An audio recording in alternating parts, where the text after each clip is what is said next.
Luke, Luke, I am your father. You know it in your heart. Seek your heart. You know it's true.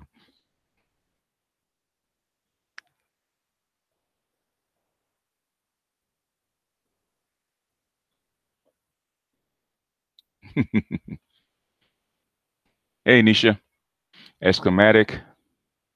Simply deep. What's going on? Let me hit the email real quick.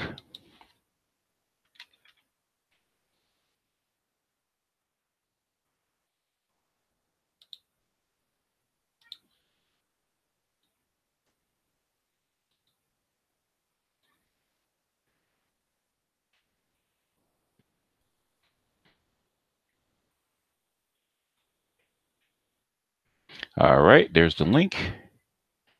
Hear my grandson outside playing, making all that noise. Anyway, folks, what's going on? Yeah, thank us. Hey, first of the month.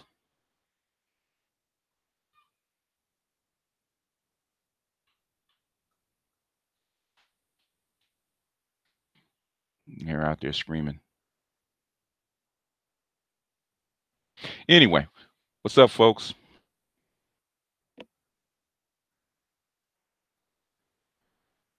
Kick Rock T-shirts. No, I haven't looked at it. I'll think about it. It was funny though, and she hasn't been the same since the Kick Rocks video. Now, evidently, have a whole lot of other people going in on her real tough. So anyway, we've broken the YouTube curse. And Taria Hampton, what's going on? Cats, Don Teasy. Who else is in the room? Char Willie, our host, Char Willie. Craig. Who else is in there I didn't get to? Hey, Gigi, what's happening?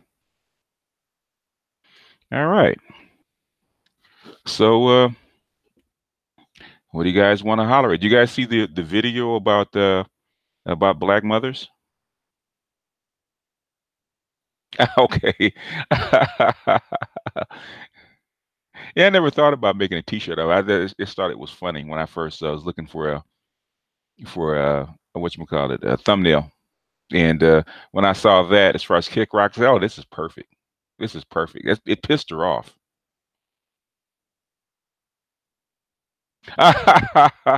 Well, you know what? I didn't want to use her picture, and I couldn't think of anything else. And we always talk about her doll hair, so I didn't use her name, but I put the picture of Barbie in there. And once people look at the video, they got it.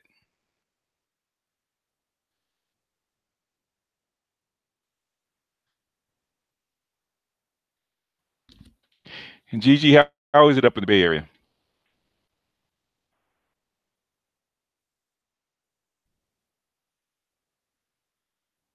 Oh, so yeah, no, you haven't solved your dilemma, Nisha. I thought it's gonna take a while. Anytime you once you get momentum like that, yeah, the like button is to your left. Please press the like button as you come in.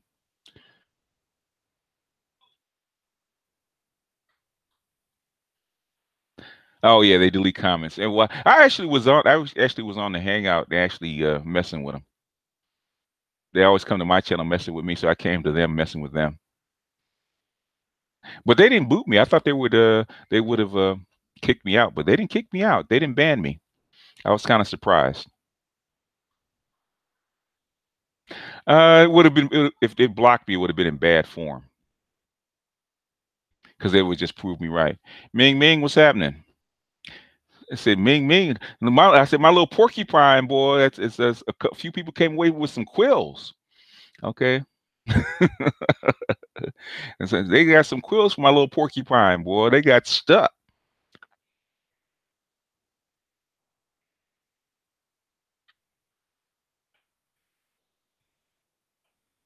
Whose channel was on Cynthia G's channel? She had a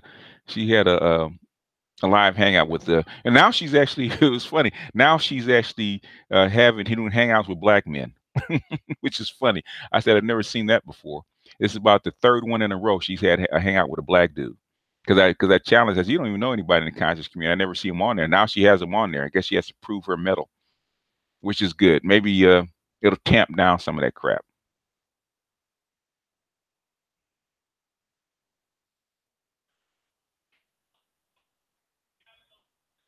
Um, I know Cynthia G don't want none of me because I'm easy to find.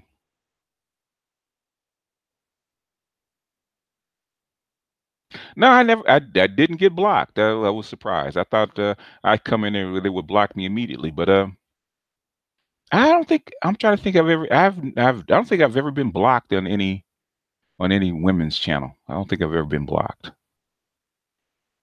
because they asked me how come I was there. They said a few smart things to me. I said a few smart things back. And thanks, bro. Mel Me Bain, what's going on? I'm gonna have to pronounce your name one time, man. I always have problems with your name. I think it's Malachi, but I'm not sure.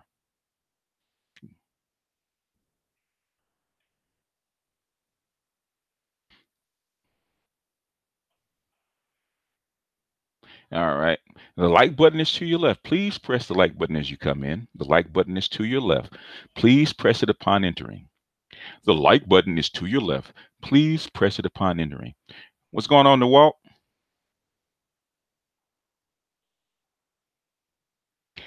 Thalia, what's going on? Artisan, what's happening? No, it's actually cool.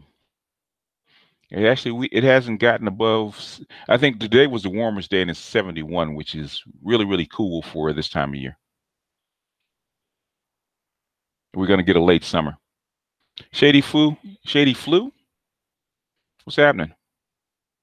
Hey, there's my problem child. You guys, you guys gave Obsidian a dose, boy. I was listening to it. He had to go back and do the video.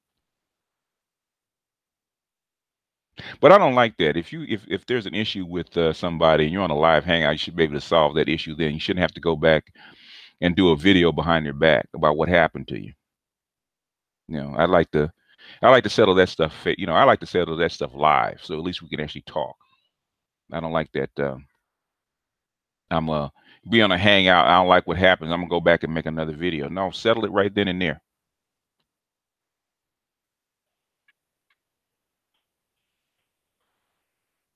Oh, Malika. Okay, okay.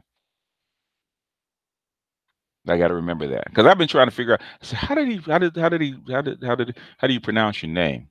It's Malika. Okay, appreciate it. That's what they do. That's what they do. Like he, you arguing about one thing and he gets personal. I said, dude, if you can't, he doesn't. He's one of those dudes that that hates to be wrong, and he will find go to any nth degree not to be wrong because he's not there to understand. Oh, Malika. Oh, angel in Arabic. Okay, thanks, Kendra.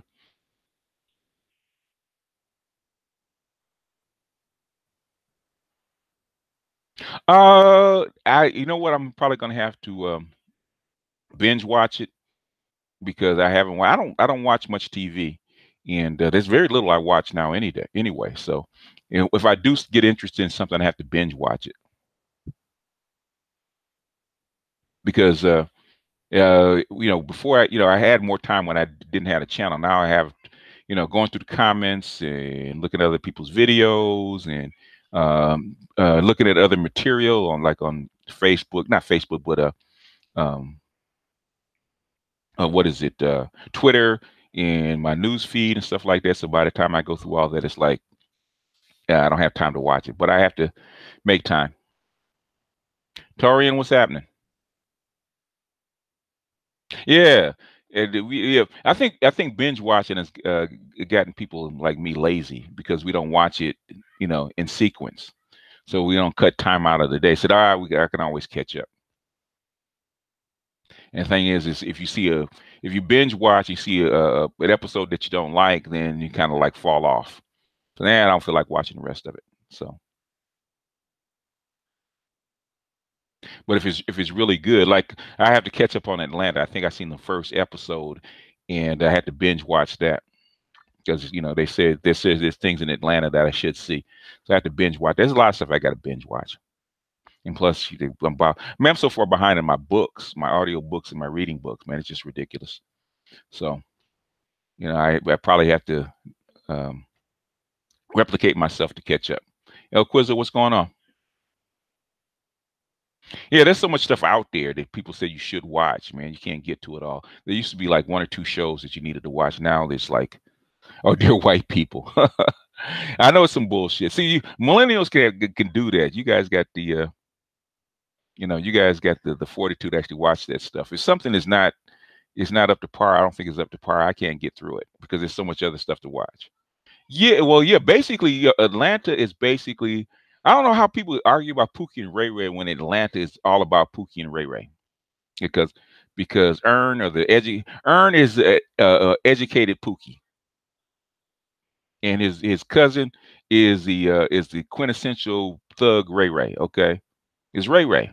So basically, it's Pookie and Ray Ray coming together as family, which is funny.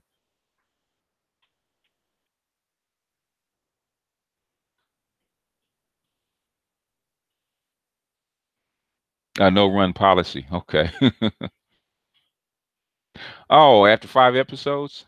Well, I'm gonna try to get through the first season since they're only like 30-minute episodes. So we'll get through the third.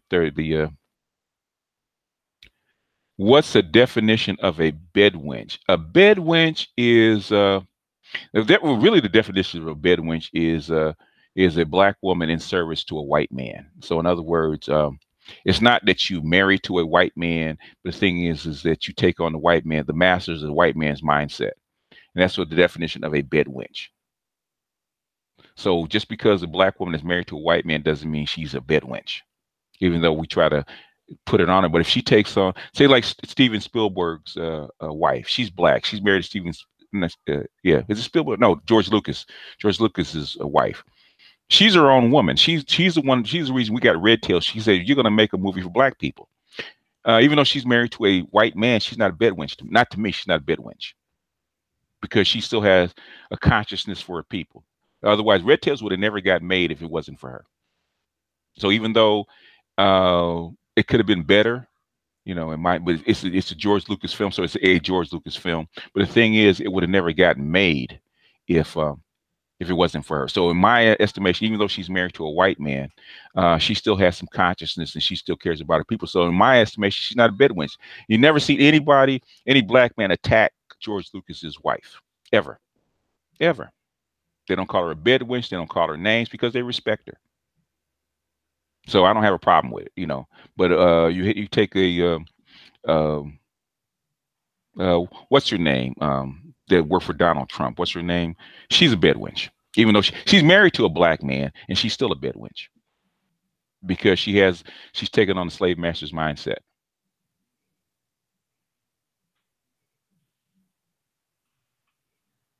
And said, well, Rihanna says a lot of people use it for black women simply. Oh yeah, well yeah, people will use it, but I'm saying that that's not the real definition of it.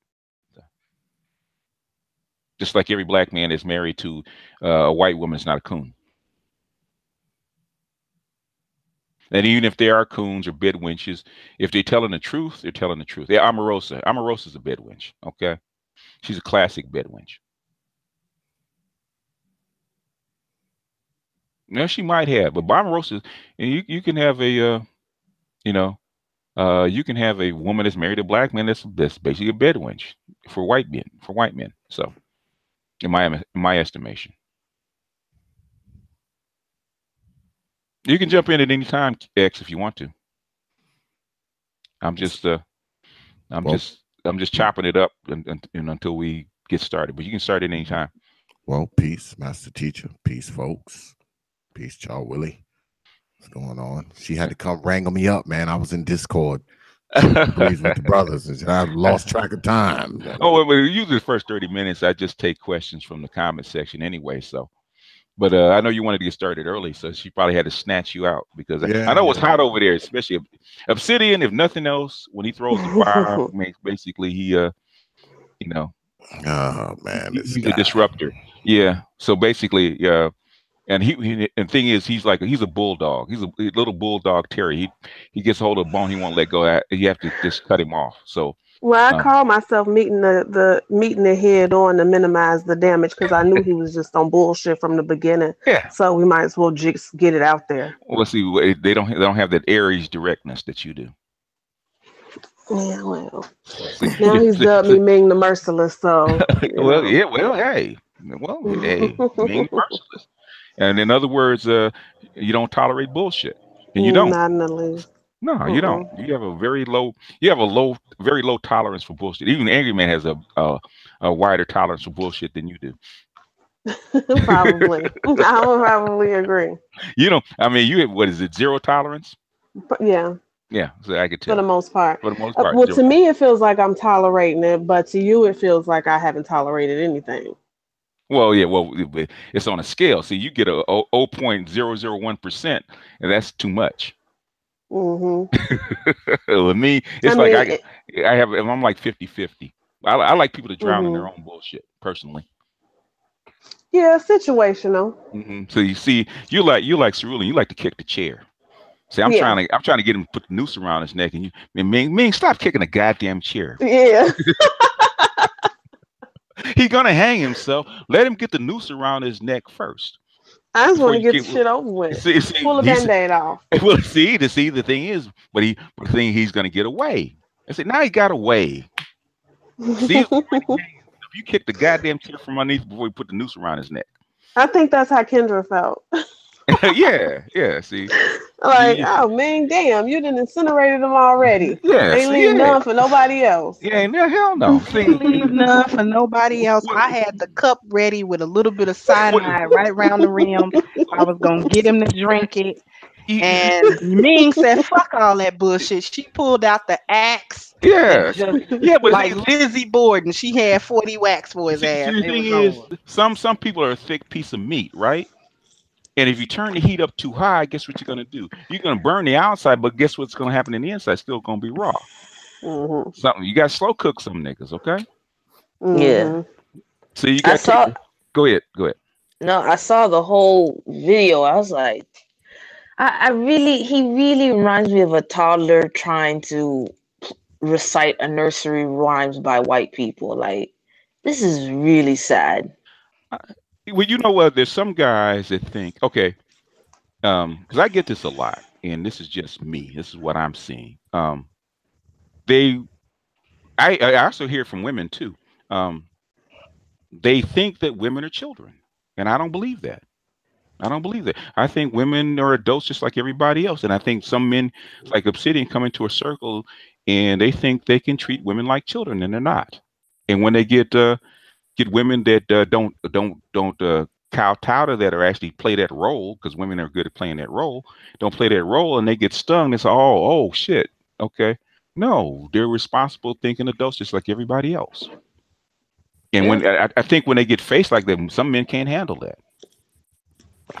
I'm one of the people that demand it. I mean, I'm the opposite. I demand. I said, nah, I remember I said, nah, cupcake. Here's the tissue. Dry your goddamn eyes, blow your nose, come back, get a drink of water, come back, and we're gonna start again. Because I don't accept that. Yeah. In fact, here's your big girl panties. Go in the bathroom, put your big girl panties on, and come back. And stop trying to be a child. Because I demand that. But some people, well, you can't hold women responsible. I said, the hell you can't. I got 2 daughters. I hold them responsible every day. The hell you can't. And some men believe that. Go ahead, Thalia. I think that a lot of the men, like Obsidian, want little girls instead of women. They want both, and you can't have both. Ah. In other words, they want women to be responsible, but they want them to respond to them like children, and you can't have both.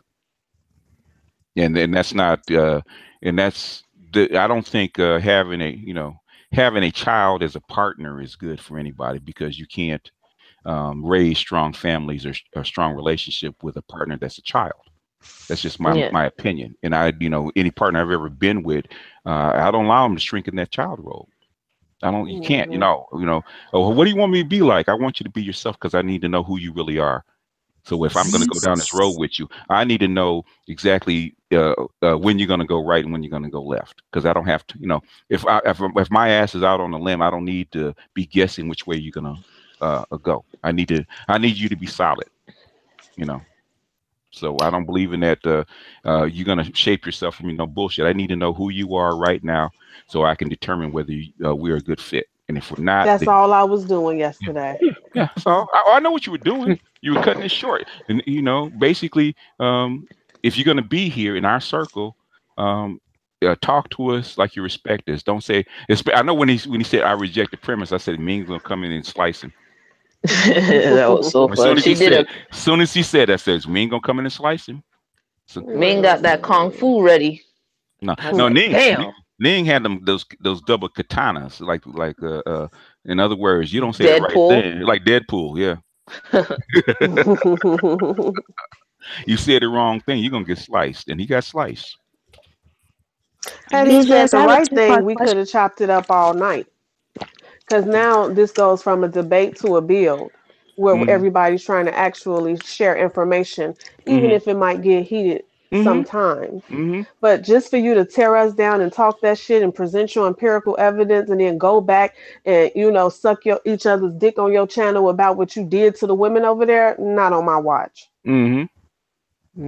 That's how come but he's disingenuous like that, because on a hangout he asked me to look at an article, evaluate it, and tell me and actually give me my impressions of it. I did. I looked at the article. I went and researched the article. I researched where the dude got his information from, came back, and gave my impression of it. Since it wasn't what he agreed with, guess what he did? He made it about something else, and me insulted my daughter in the process. I said, dude, you asked me what I thought of the article. I didn't come to your channel looking for it. You asked me. Yeah. And then when I gave you got a negative, when I gave you the result and I actually backed it up with empirical evidence, all of a sudden you became a bitch. Or a little boy, which is worse than a bitch. Go ahead. But I noticed with a lot of people, especially the conservatives, the black conservatives, they don't do their research. Like a lot of the numbers, and I tell my cousin told me this. He said numbers lie. And it's true, numbers do lie, because you're blowing something out of proportion when it's not actually true. Yeah.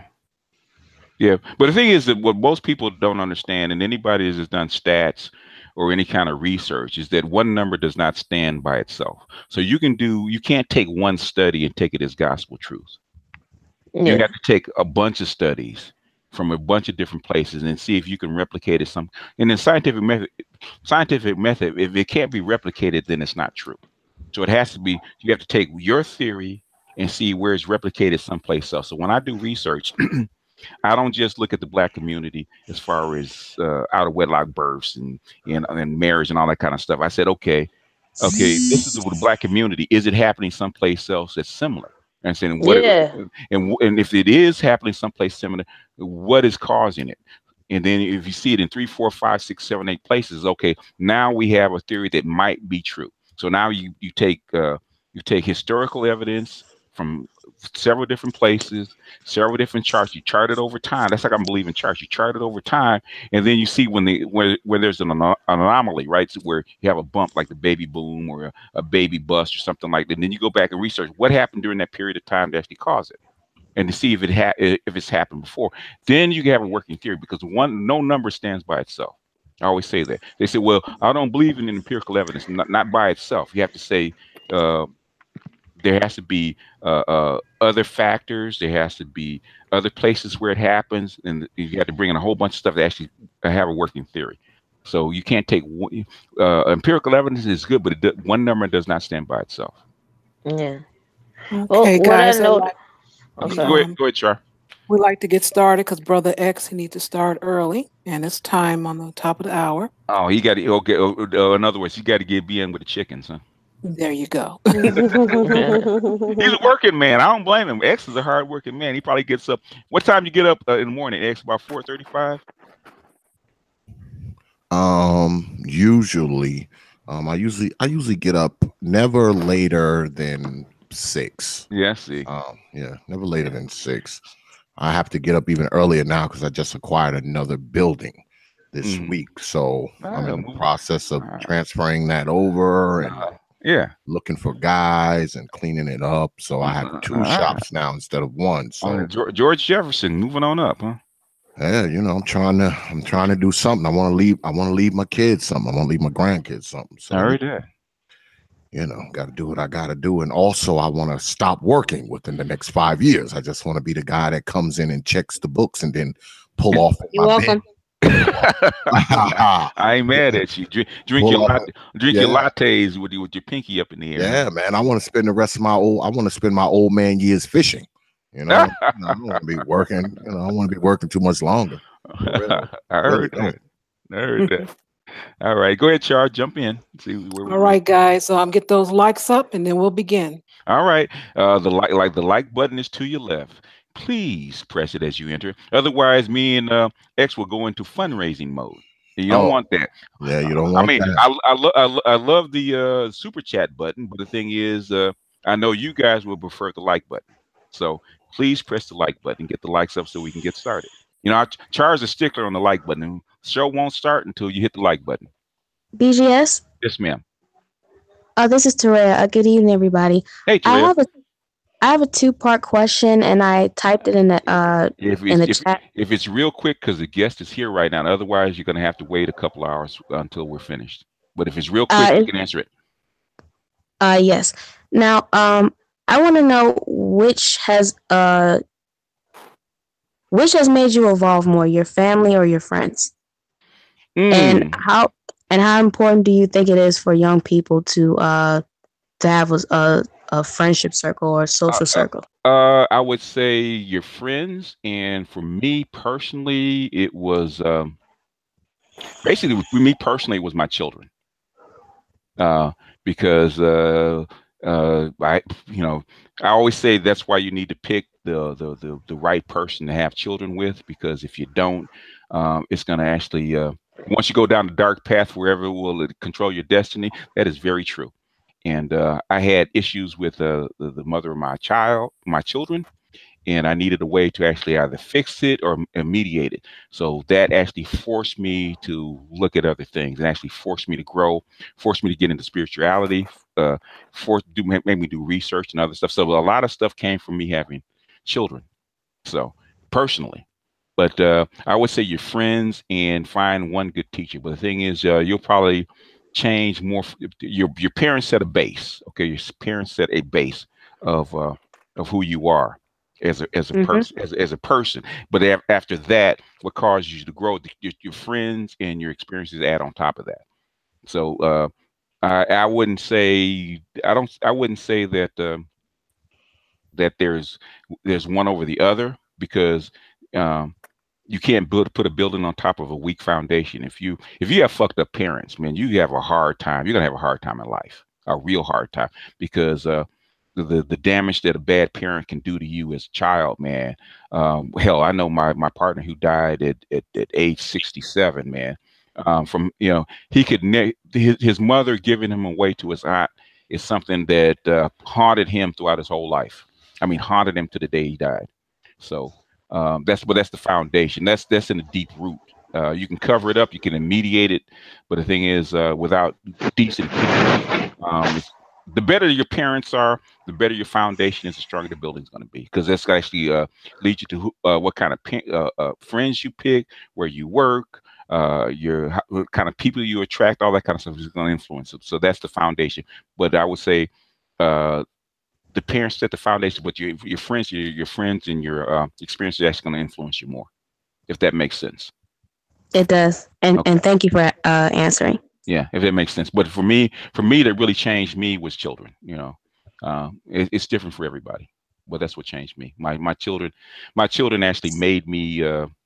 My first child actually made me like, oh shit. For a man, when a man actually cares about his child, he first sees that child born. It's like, oh shit, I have to change because I have to get this child from 0 to 18 or whatever age that child's going to be. So for a man, when he like you said, stabs his first man child in the eye, that's when he says, okay, a nigga has to change.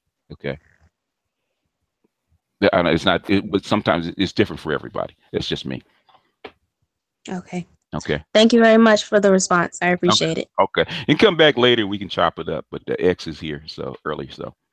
Okay, that's fine. All right. Okay. All right. Welcome, brother. Hey, what's going on, ladies? The Unicorn 4.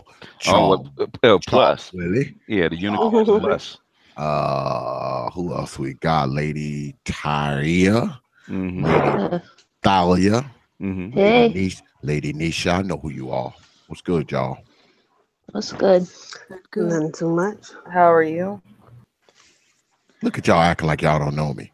Well, you're the guest this time. You're the guest this time, so they're being polite. We don't know who the hell you are now. They're trying to figure out whether they're gonna feed you or cook you. Man, well, they know me. Pull the trigger. Pull the trigger. So are you looking at the menu or are you on the menu? Who, me? Yes, you. Yeah. I gotta look at a menu. No. You don't get a menu. That means you're on it. Okay. Oh, okay. Well, I guess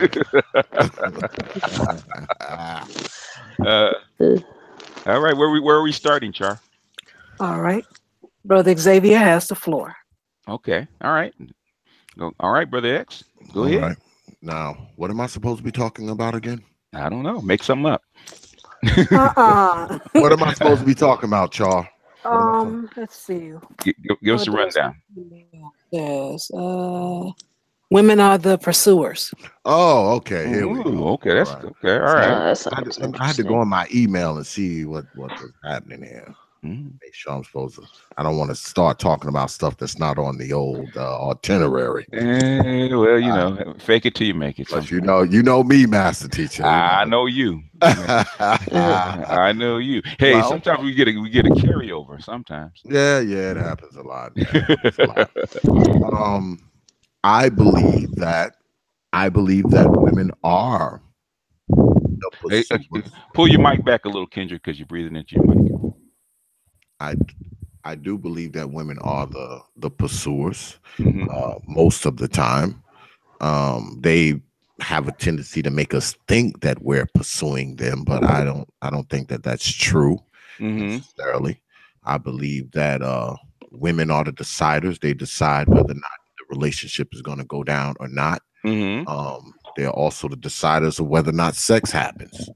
I mean, men, we can want sex all day long. But if the woman isn't willing, it's not going to happen. You know? No matter how much we're willing, and how erect our penis may be. That does not. We'd be in trouble if they didn't. Yeah. So I mean, I do believe that women are the pursuers. I think oftentimes the fact that women are the pursuers, I think that has a tendency to get them in trouble. So X, do they pursue or do they trap? I think it's a combination of both. I think it's both somewhat. And I think it gets women in trouble. The fact that many of them are pursuers, I think it gets them in trouble because it would probably be better if they were being pursued. Men like a chase. They like somewhat of a chase, and I think that their selection would be better if they were to kind of lay back and be chased by a few people as opposed to chasing one person. Give us an example of how they pursue. It's just a brief example. I think one of the main things that a woman does when she's pursuing you, she's always going to try to get your attention somehow, some way. She's going to get your attention. She's going to make sure you notice her. One thing I know about women that I've always known about women is that when a woman doesn't want to be seen, she won't be. When she wants to be seen, you're going to see her. So when she makes herself seen to you, that means she wants you to see her. Okay. She wants you to see her, and she's going to do something to make sure that you notice her, you know. And even if she doesn't get your attention that first time or that second time, she's going to continue to do things to make sure that you notice her, because she'll probably watch you more than you're watching her. So is that pursuit or is that trapping? I guess that would be trapping. Yeah, that's what I'm saying. Yeah, I guess that would be trapping. Okay, be trapping. Okay, that's trapping. All right, I'm just asking a question because I just want clarification. Is the way women pursue is that they don't actually directly hunt or actually come forward to actually trap you into okay, so like a fisherman or like a fisherman with a lure, right? Absolutely. Well, some women are bold. Some are. Yeah. Some women are bold. I mean, some women will actually approach you. I mean, that probably doesn't happen to, you know, that many guys, you know, the butthurt obsidianites. That probably doesn't happen to them. But, you know, some women will actually approach you. You know, it depends, you know, because some dudes, women just can't resist. You know, I happen to be one of those people. So, you know, some dudes, women just cannot resist. So they have to come up. They have to talk. They have to say hi. They have to ask their friend, who's that? You know, they have to make that first move. They have to do it because, you know, the masculinity, the machismo is oozing. You know, it's just oozing all over them. Okay, so they have to show up and say something. But they have to come directly and jump in the water and chase the fish themselves, huh? Rather than try to lure them in. So, ladies, what do you think? Do you think there's a difference between trapping and pursuing?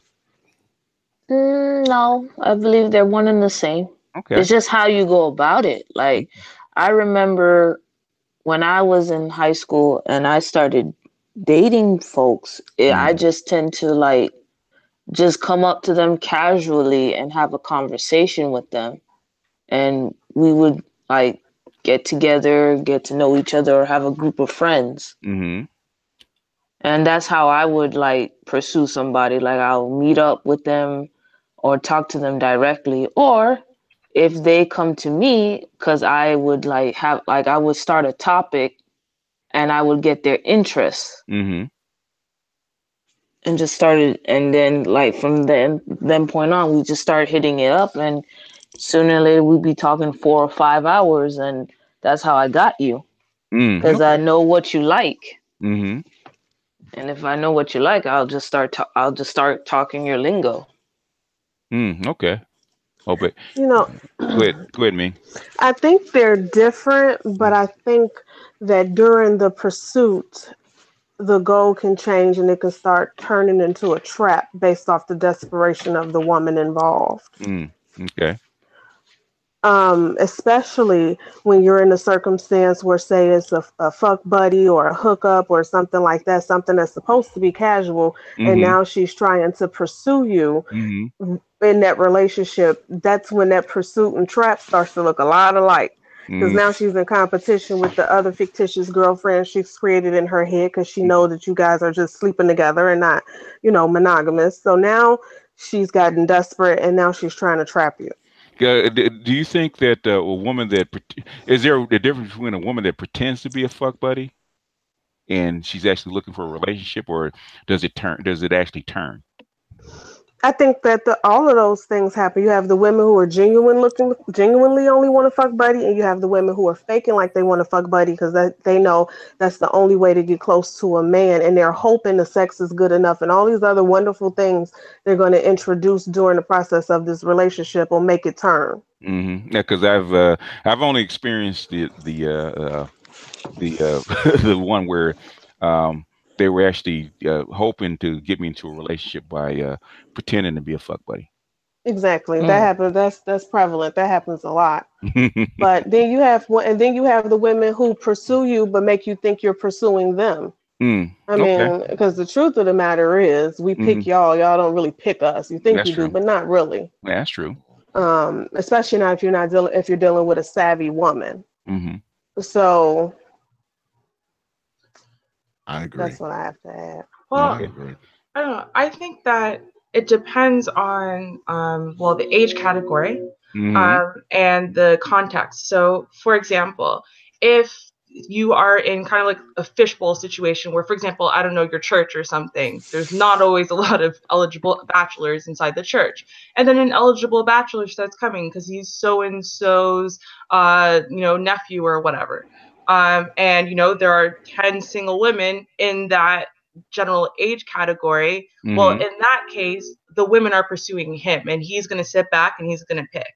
Right. And so they all know that. So they're all coming. Now they're bringing their Sunday best every single Sunday. They're bringing him, baked goods or offering to, show him around town or this and that and blah, blah, blah. And each one of them, they're trying to beat each other.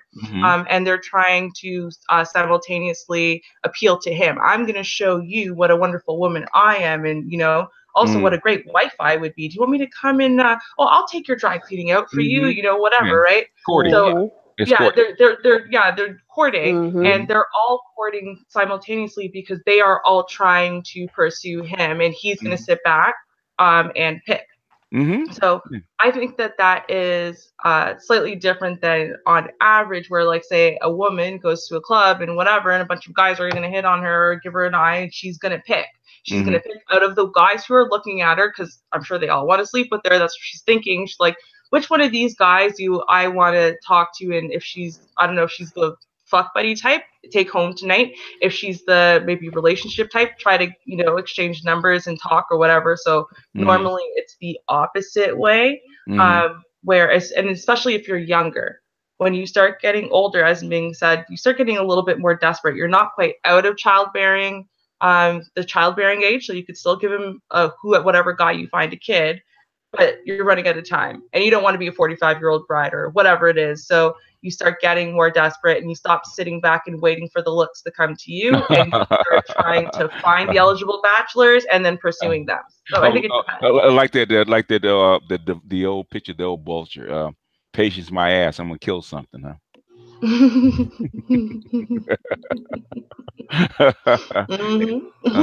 It makes sense though.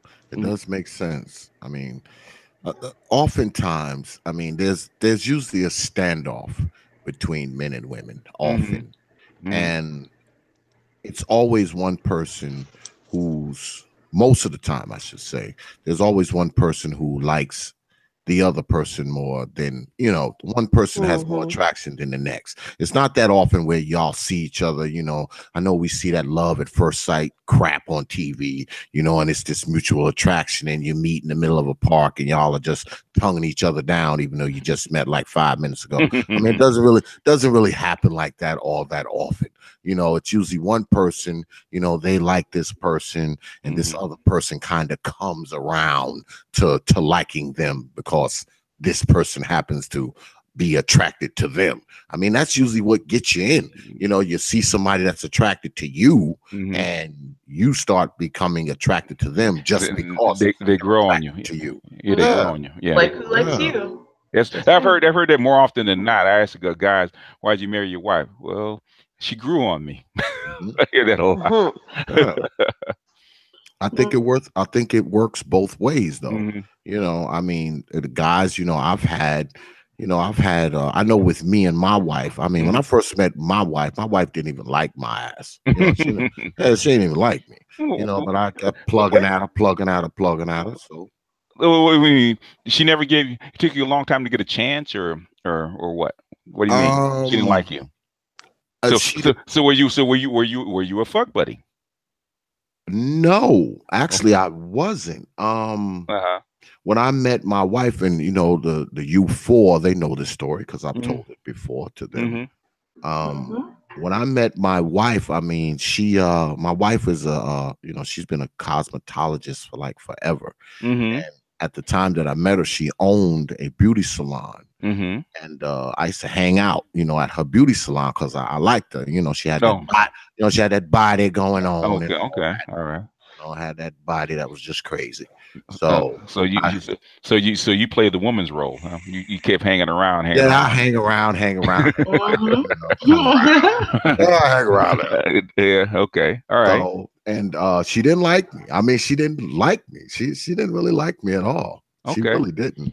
And I told the unicorns this, that, you know, she needed a sign for her beauty salon. And she said, you know, go, you know, make me a sign, you know. And I think she told me that to kind of get me away from there, you know, because she didn't know that I was like a blue collar guy, plumbing, electricity, mechanics, carpentry, all of that, you know, been doing it all my life. So I actually went and made it. Yeah, I went and made it. And I came back to her shop a few days later with the sign. She was like, "You really went and did it?" And I was like, "Yeah." And you know, as a woman of her word, she had to give you a chance, huh? Yeah. Okay. Yeah. Honorable, huh? Yeah. She when I made the sign, she was like, "Wow, you really went and did that?" I was like, "Yeah, I did it." So, you know, shoot, a week later, she showed up at my condo. Oh, okay. Yeah, a week later, she showed up at the condo. Oh, okay, woman of her word. I like women like that. Okay, well, a nigga actually did it. Okay, so now it's put up. I basically sold the wolf ticket. Now I got to give the concert. Oh yeah. She showed up a week later and got stretched out. Yeah, she got stretched out. So you gave her the one. You gave her the, okay. She got the sign was the one, and then getting stretched out was who gave her the 1-2 punch. Okay. Yeah. It was a lock after that. She got stretched out when she showed up. It was she showed up to my condo. So you already know what was going on. Well, the thing is, okay, you did what you were supposed to do. So now it's her turn. So, I mean, that's honorable. It often happens that way, you know. I mean, you know, that's just the way it is. And like I said, you know, a lot of times I think that it usually works out better for men oftentimes when the woman likes them more than they like the woman often. Because we can pursue a woman and she can not give us the time of day, you know, she can avoid us, she can lie about a phone number, she can, you know, send our calls a voicemail, all that. But if a woman is after a guy, especially if she's nice looking, if she's a nice looking woman and she has a nice personality and she's like trying to get at this guy, he's probably going to fold to that. Depending on what kind of woman she is, especially if she's his type. Okay, if she's not his type, maybe not. But if she's his type, he's gonna fold to that. Yeah. And the best dating advice my mother ever gave me was pick from the women that pick you. Yep. Yeah. Best dating advice she ever gave. It was probably the only thing that I remember about dating that she actually told me that was actually correct. Well, and you know what though? Like I was told, and I don't think it had to do with male versus female as much. My mom told me to find someone who loves me more than I love them. And the reason why is because she knew ultimately the type of person I am, right? Whereas I'm you know, a mate for life type of person, you know, I'm the loyal type of person. I'm the, like, whether I hate you, if I love you, even if I hate you, I'm still there, I'm still down, I'm still 100% for you. You know what I mean? I'll be on your team. Whereas there are a lot of people who maybe don't just naturally have those attributes built in for just random, like my friends, family, doesn't matter who it is. So for her, the way she was thinking about it was more like, because I'm already that kind of person, well, if I find someone who loves me a little bit more than I love them, then just from their love aspect, that will give them that extra boost of dedication and love that, you know, to kind of make us, I think, balance is sort of the way that I was thinking about it, because I have those inherent traits, but if they have that extra bit of love, they're going to be willing to work that much harder, even if they don't have those inherent traits. So I don't know. I think, you know, a lot of times we boil it down to the genders, male versus female. And I don't think, sometimes we do need to kind of look at personality traits as well, like in love languages and things like that, when we're taking into account who's going to be doing the pursuing or not, or like when it would be best for someone to be pursued or not, because I do think that there are a variety of factors that can kind of affect that. Yeah, but the thing is that the reason it makes a difference is because Well, one is the way you're culturalized is that men pursue because they have to prove themselves, and women that do the accepting, and that's where we're culturalized. And since women have traditionally have more to lose because they do get pregnant and have kids, it's better for the women to be more cautious than the men. Men can be kind of wild and reckless, a little bit more than women can. So I think. But like with BGS, for example, so there are women who feel like, you know, they're always overlooked for the 9s and 10s of the world, right? They feel like as a 5, 6, 7, they're not getting noticed. Well, I would then think that with those women, the strategy of sitting back and just waiting to be for the men to be around them and they just pick from one, well, that's probably not going to work out as well. So maybe they should be employing the they pursue strategy. You know, maybe not to a desperate level, but, you know, maybe they should be pursuing, maybe, you know, kind of put themselves inside of the orbit and inside of the, you know, eye line of somebody to say, hey, look at me. Yeah. You know what I mean? Oh yeah. But basically that's what I call trapping. And women are the trappers. Okay. They're the ones that throw out the bait and wait for the fish to actually swim toward the hook. They don't actually go out there and club the fish in the head 9 times out of 10. So I asked X to actually define what's the difference between pursuing and trapping, because women do lure men in. They actually do. They're the ones that actually accept the invitation, not give it 9 times out of 10. Can I answer? Go ahead, Nisha. You sure can. Go ahead. Cool. From my experience and the things that I see being at a university, I see a lot of trapping going on more than females pursuing. That's no. Yeah. It's the trapping that I see is the young ladies trapping like the athletes. If they can get them. All athletes, football players, basketball players, baseball, whatever. You know, they're trapping them like.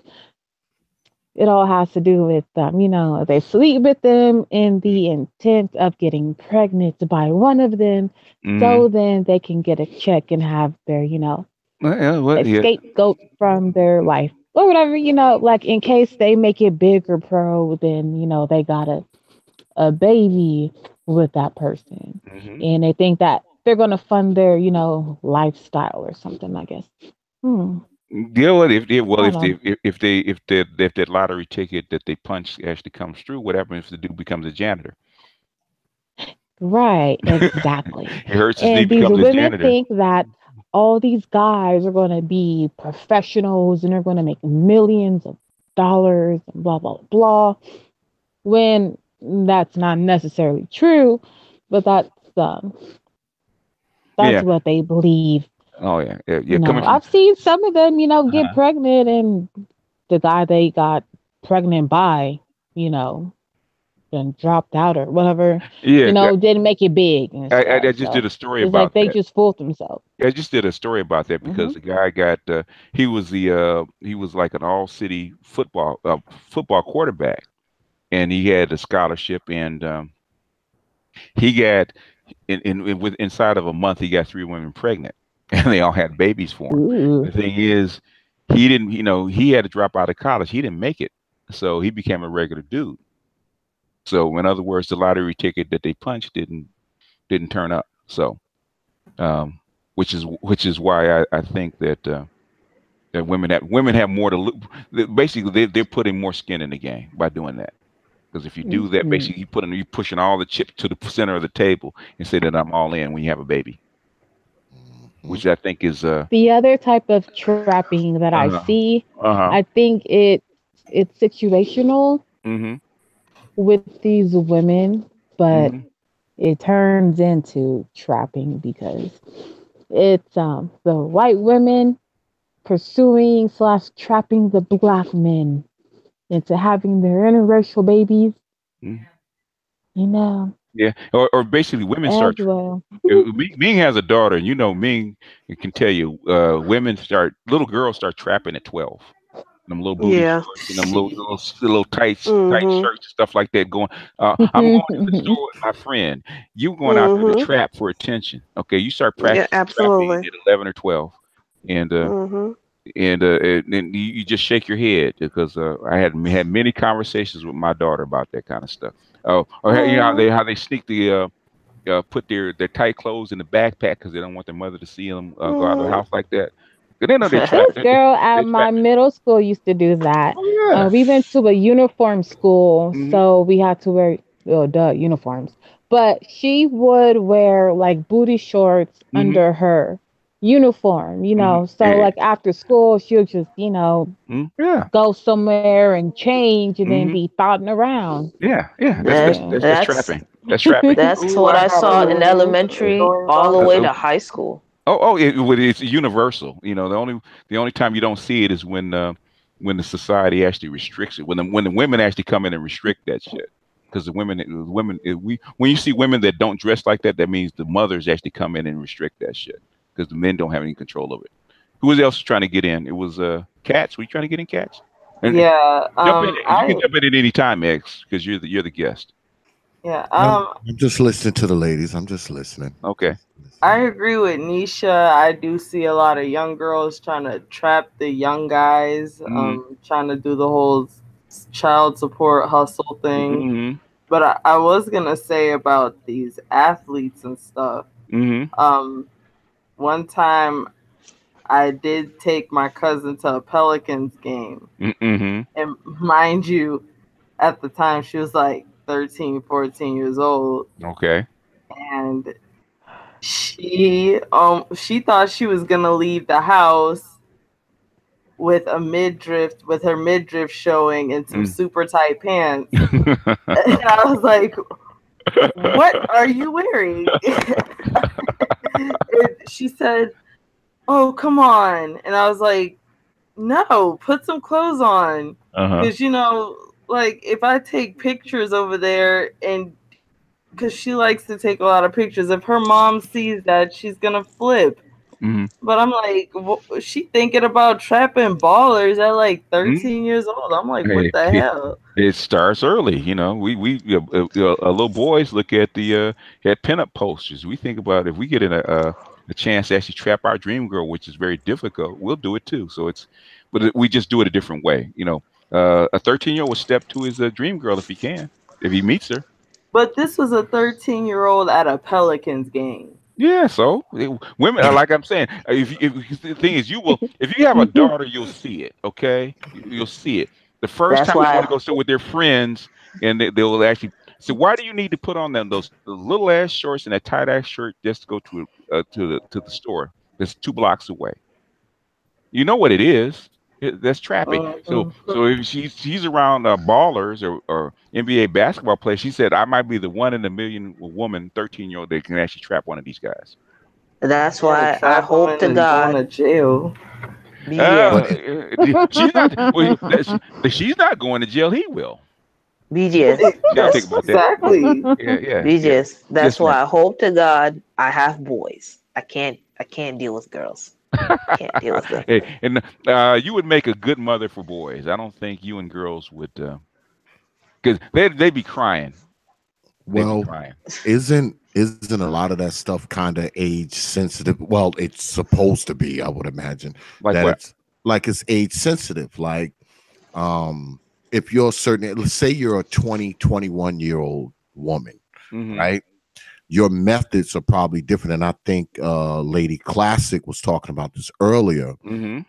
How when you're 20, 21, you know, you're perky, you're round, you're pretty, you're energetic, you know, you don't have as many stretch marks on that body. So I mean, I think your pursuits, your traps are a little different, of course, than they are when you're 35. Yeah, you're not working with the same. Hey, you're not working with the same bait. Yeah. If trust and believe, if a 60-year-old woman had a body of a 15-year-old or a 19-year-old, she'd be doing the same damn thing. You work with what you have. I think that often. I think a big problem, and you know, we talk about this stuff often. That I think a lot of women don't really realize where they are. Oftentimes, you may have a woman who may be 35, 40 years old, and she may be trying the same traps she was using when she was 25. And they may not necessarily work depending on, what you working with, like you said, and what you look like, and whether or not things are pointing, south as opposed to pointing east and west. So they have to contend with that, because gravity's a mother. So, when gravity starts to take hold of a woman's body, it changes a lot. Yeah, it changes a lot. It changes how she's looked at. I'm pretty sure it changes how she thinks of herself too. Yeah, as fine as Nicole Murphy is, she can't trap the same dudes at 50 that she could when she was 18. Okay, as fine as she is, you can't trap the same dudes. It don't work that way. You're still 50. So the thing is, you got to change your approach. Yep. Same thing with a guy. You don't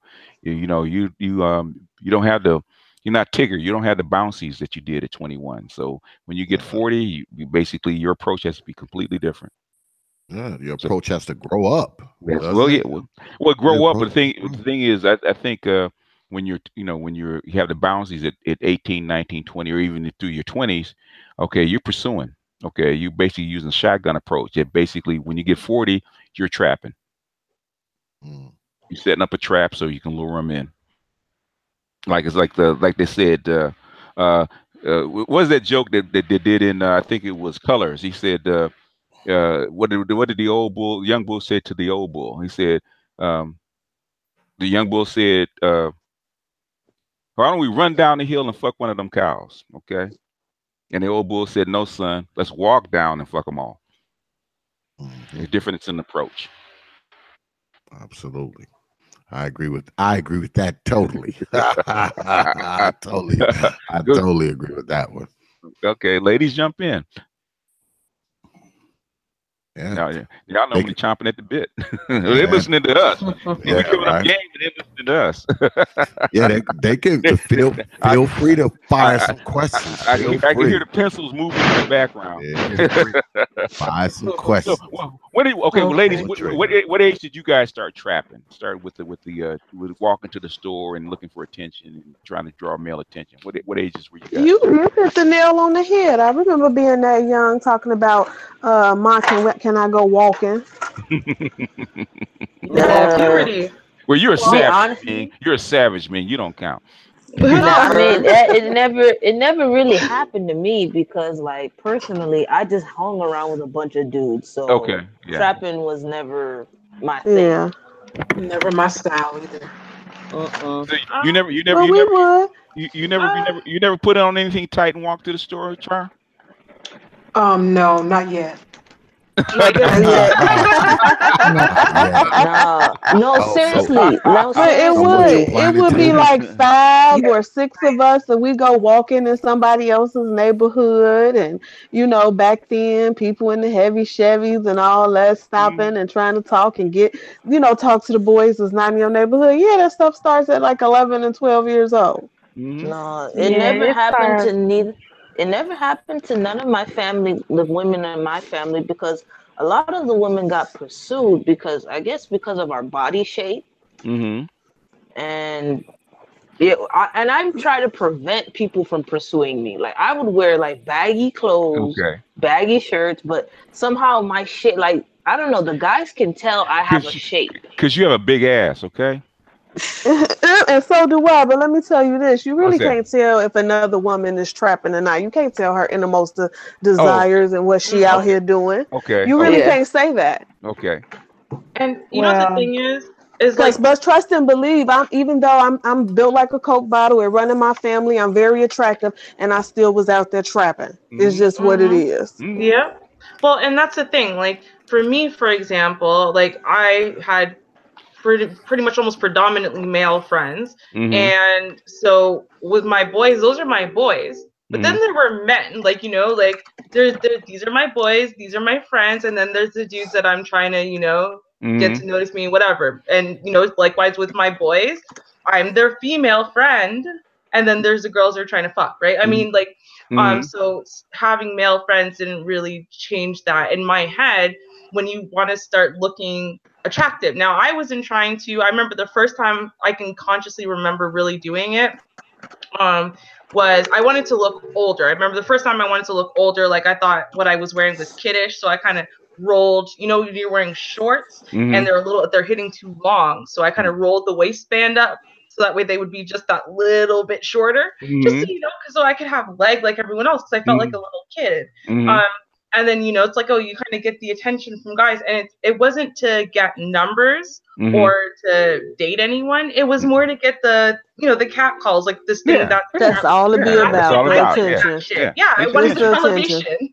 Right? Yeah, I like that. So I like walking around and they whistle at you and whatever, and you're like, oh, I try to walk away, and you know, I liked all of that. So it wasn't about me trying to trap individual people and going for them per se, because I did get more so attention just coming at me, and I'd be like, okay, you're the cute one that I like.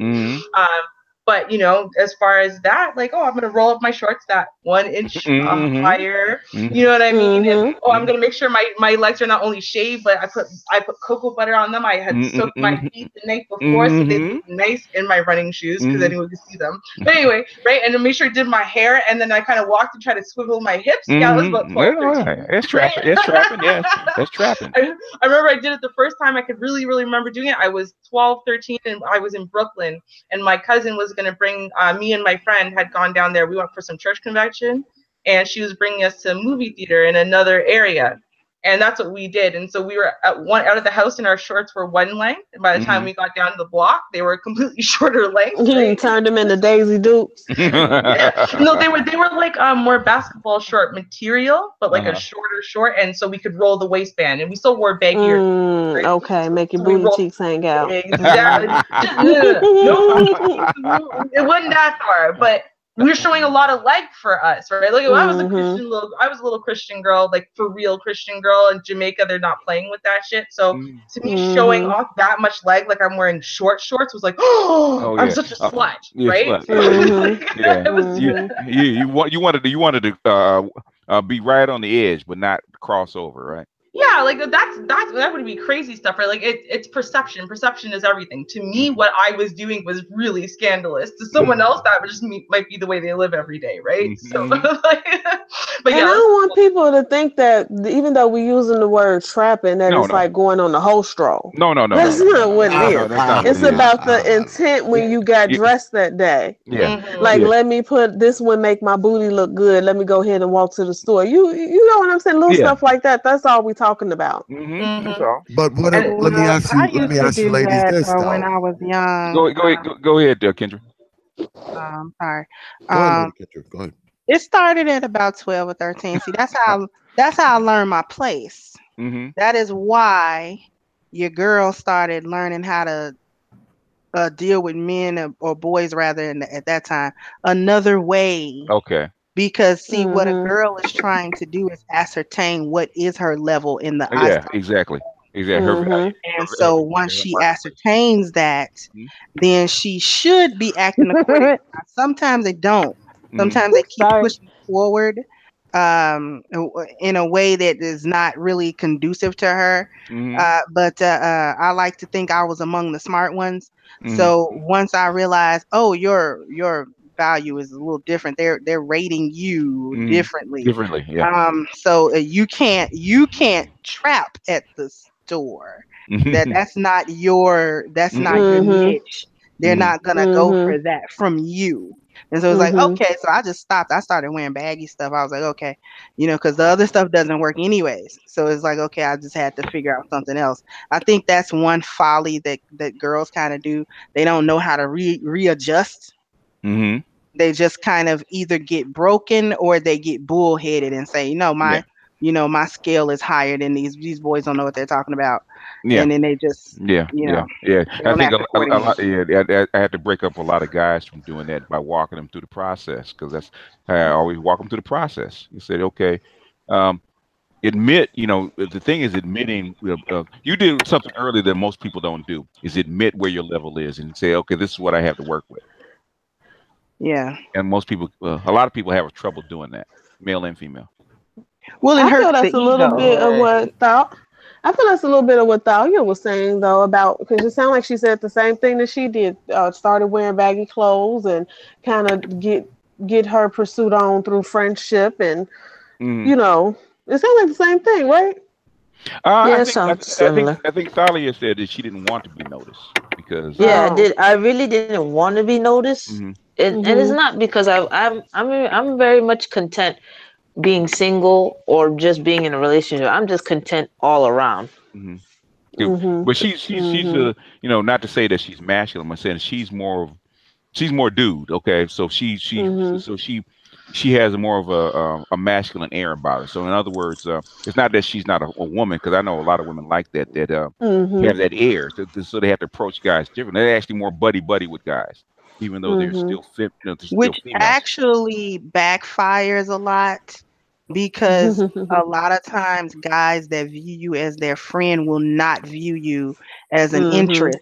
Yeah. So that's actually a double-edged sword, because I learned to just put myself in the way, sort of kind of put myself just sort of in your orbit or whatever. But the hard pursuit wasn't for me, because I was going to get rejected more than I was going to get accepted. And I already knew that. So it was okay, don't set yourself up for the fall now, you know, be smart. And so I had to just sort of be smart. And I think that's how you get through it, because what you have to do, what it does is it hurts the ego if you let it. So I had to go through the whole thing with the ego thing, like, oh man, these guys, they don't like me. And for the most part, they did not. But then I had to find the guys that actually did. I found myself looking for just looking at stuff that the guys I liked was into. And that's how I would get attention, not trying to dress a certain way. In other words, you find out what they like and you just put yourself in the atmosphere. That's basically what I did. Yeah. Because I couldn't dress like showing off the ass or anything, like, you know. Well, you hadn't developed. You probably hadn't developed enough to actually do that, right? So it probably didn't work for you. So you and Ming are like the opposite ends of the scale. Yeah, all I had was booty, skinny, big head, and a booty. And two beast things. You know what? And like, I get what Katz is saying, because that's what I was gonna say. Like, and that's why I was saying there were my boys. There are people who were they're my friends. Yeah. And the people who I looked at like friends and who I vibed with as friends were not the kind of guys that I dated. And so like because my friends are, you know, these are people I have, you know, I have things in common with and whatever, but like more on a vibe level, on a personality level, like it wasn't necessarily about shared common interests. I found, like, not all the time. It was a little different than that. Whereas, you know, with guys that I was going to date, honestly, a lot of them were different in some way. And so like I was never dating from the pool of people that I was friends with. I never really dated friends of friends or anything like that, because they were different. And I think that I was always looking for particular things from them, and that was more on the interest levels and stuff like that, because if I'm going to date you, we got to have that kind of stuff in common. We can't just have a common vibe. That's what I thought. You know, we need to, well, what would we talk about? What would we do if we don't have common interests, right? So yeah, well, most people can't separate the two, because I remember a buddy of mine a long time ago, he said I screw all my when he meant platonic, he said all my plutonic friends. There were no he didn't have female friends, so any woman in his orbit was fair game. So a lot of people can't separate the two. People can't separate the two. Who's trying to get in? What goes on? This is what I want to know. What goes on in you ladies' mind? I think I know, but I don't want to hear from you. What goes on in you ladies' minds? Because I was sitting here listening, and I heard y'all talk about, putting on the booty choking shorts and doing all this kind of nonsense. Yeah, doing that. And you got a booty choking shorts. That's the new one. You got a daughter. He knows what we're talking about. Oh yeah. I got two daughters. I know. What's going on in your mind when you're trying to get this attention from guys? What are you trying to get? Are you trying to get a guy to come talk to you? Are you trying to what you trying to get? Are you thinking sex? What are you thinking? What are you after? Are you after a guy looking at you, talking to you, approaching you, banging you? What you well, when you're young, when I was young like that. Oh, and you're next after Kendra, Nisha. When I was young like that 12, 13, 14, I was scared of sex. So I wasn't looking to actually have sex or a relationship with a guy. The smile or the cat call was enough. That was more than enough. Yeah. You're just trying to gauge how attractive a sample of men think you are. You're not necessarily looking for them to do anything, or for you to do anything, or for them to give you anything, or for them to nothing. It doesn't have to be an exchange. Just his noticing you is enough. When you're young, attention is food. At that age, you playing with sexuality. You just you seeing what it's about. You seeing where is the power? What is this? Why you just playing with it at that age. Like I agree with Kendra wholeheartedly.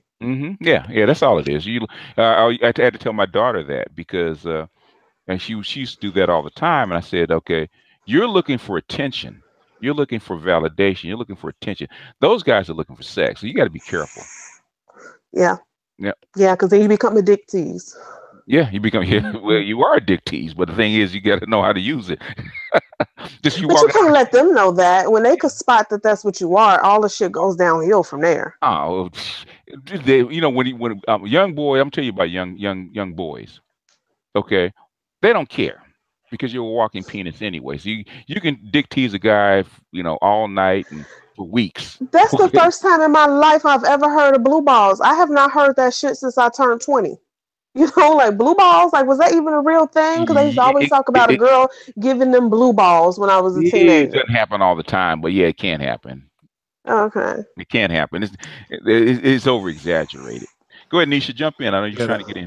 The color is more like a dark purple, actually. Oh my goodness, Brother X. Thank you. Purple, actually. Magenta balls. But the thing is, I can tell you, it doesn't let you sleep because you're trying to cut steel with it. So cut diamonds. Go ahead, Nisha. You want to jump in, right? Now, I feel like if I was to follow the footsteps of my mother. Okay. Because her being a little fast one and my dad being a pimp, we all know what. Oh yeah. Makes her, what she is and stuff. So if I were to follow her footsteps and his footsteps, I'd probably, have some kids right now. Being a single mother. Yeah, all that great fun stuff. But a pimp probably wouldn't choose you. Your pimp probably wouldn't choose you. No, I don't want to even know a pimp anyways. No, he wouldn't choose you because you're not he can't. There's nothing for him to gain by choosing you. But I'm good. But go ahead. Well, so what did you trap when you were 11, 12, or 13? Trap for attention. Because the way my life was set up, I didn't have time for that, and I was too busy being a victim of abuse and things, and growing up, being more mature than the kids my age, because they didn't have to go through what I went through. Okay. However, well, I feel like I can't really relate to this because I wasn't out here, trapping and being a thought pocket. Not any of the ladies are, nothing like that, but the girls my age, no harm, no foul, during pre-teens were definitely like this, and my mom was definitely out here being a thought pocket as well. Yeah, well, if the little girl's not out there with something tight on, trying to put something tight on, and walking down to the store looking for attention, I think I have to check and see if there's something wrong with her. Because it's just normal female behavior. So yeah, I just never had those experiences. Yeah. So I'm saying, so in other words, there was something now, going on. Like, well, yeah, I feel like now I'm 24 now. Since my birthday was last week, I see it still. now, you know, with girls competing against other girls, you know, it's not really girls getting dressed to, you know, let me put on these booty shorts to get attention from guys. Like, I can wear sweatpants and a t-shirt and still get hit on by guys. Like, I get hit on by guys every day, even if I'm looking bummy, you know. So it's like, you don't really, it doesn't matter. Like, your appearance, a guy is still gonna hit on you if he finds you attractive. Yeah, what I'm saying is there a difference in the quality of guys that hit on you? Because that also counts. It's not just the guys. I mean, I live in a very incest-bred, Confederate flag racist place, so it's pretty much the same. And I'm not interested in these guys, so I just turn them all down. And so you've never trapped in your life. No. Okay. No, I like to keep my legs closed. So you can actually vibe with Thalia, right? By never trapping. Yeah. Yeah. So I got a question for the guys. Okay. Whenever and maybe Ming can, you know, maybe she can kind of speak to this a little bit. I don't know. When you used to go out and you know you're trying to look a certain way, and for me, I wasn't getting certain kind of attention. But a dude would give me attention the day I come outside with a baseball cap, a little t-shirt, a bummy ass t-shirt on, and some jeans, and dudes would holler, "What the fuck was up with that shit?" It depends on the dudes that are around you. Okay, what you wear is also specific to the dudes that are around you. You know, if the girls that they like are dressed like that, then you come out like that. Then you're gonna get hit on. Sometimes you can actually overdo it and actually make dudes scared of you. In other words, okay, because dudes count with their pocket. Because if you look expensive, then the dude's actually gonna shy away. He's gonna look at you, said she's fine as hell, but she's dressed like she's gonna cost me some money. So they're actually gonna go the other way. So sometimes if you come out with a looking bummy with your hat on, but you still showing enough to where you can be interested, they said, okay, she's on sale. Well, I've also heard from my friends. I've also heard from my friends that like it's that prissy, fussy kind of vibe as well. Like if you're willing to just come out of your house like that, like who cares? I'm just running to the store for a second. I don't need to put on a ton of makeup and whatever, doll myself up to go grocery shopping. Then it's like you're easy going, like not in a bad way, just you're easy going, like you're chill. So basically my chances are better. In other words, I have never looked expensive a day in my damn life. I don't believe that. I don't believe that. I don't believe it either.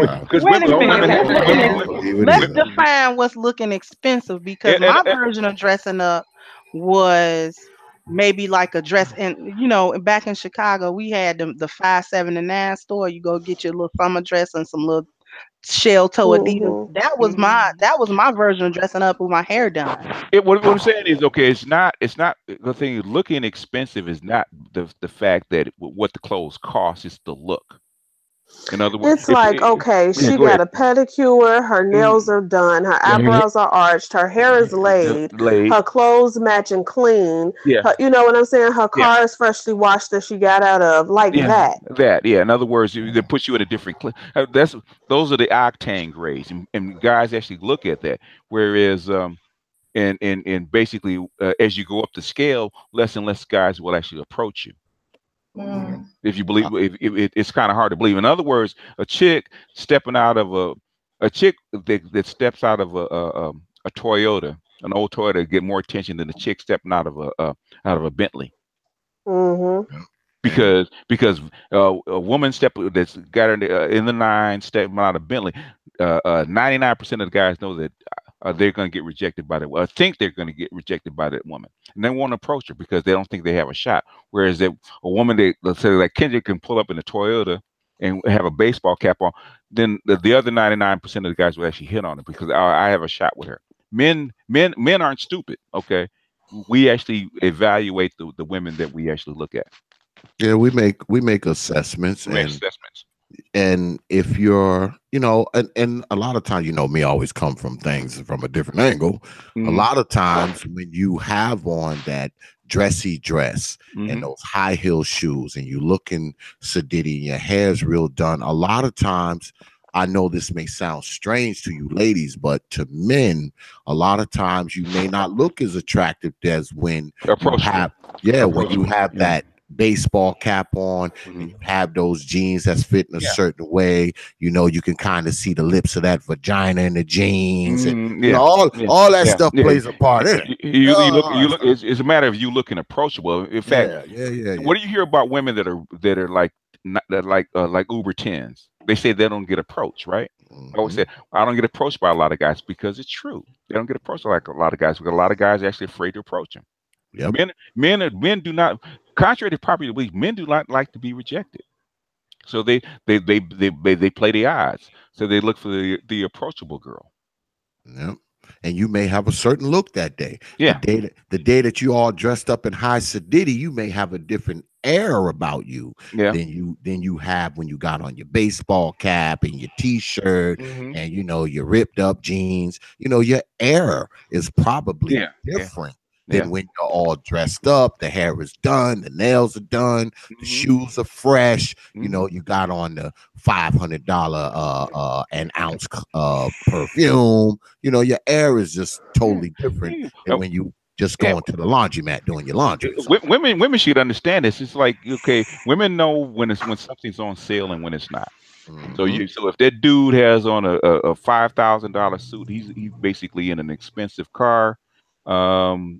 You're gonna shrink back. But if the dude comes back, the same dude comes back, he's in a beat up truck and wife beater and some jeans. I said, okay, I can approach him today because he's on sale. I have a question for both Xavier and BGS. So when you so for a woman to dress up, what quality of men should women, and this is just for single women, look, depending on how you dress is the type of quality of men you're looking for. Is that correct? That's true. That's very true. In fact, Kevin says that all the time. Yeah. Okay. And because men will gravitate, men will actually sort themselves, okay? Because we're the ones that actually have to do the pursuing. We're the one that have to spend the money, and we count our pockets. So we grade women by how much it's going to cost us in time, money, and effort. Grade that, and guys that the masters of the universe, they think they can have every woman. So if you're dressed to the nines and get out of that Bentley, he don't think nothing of it. Okay, I can pick her because she's on my level. I can get her. BGS, going back to that example that you gave, though, I wouldn't want to speak to a guy like that was I mean, if he's in like a full suit, I might make assumptions about the fact that this might be a one-off thing. Like, you don't wear a suit in your spare time because it's fun. But like a guy who's like, he's just a dressy casual kind of dude. And I think I've said this before. It's like, I'll just make the judgment that in general, the type of guy you are, the things that you like to do, the type of, I don't know, attitude and approach you have towards, getting ready and going out to face the world is just very different than mine.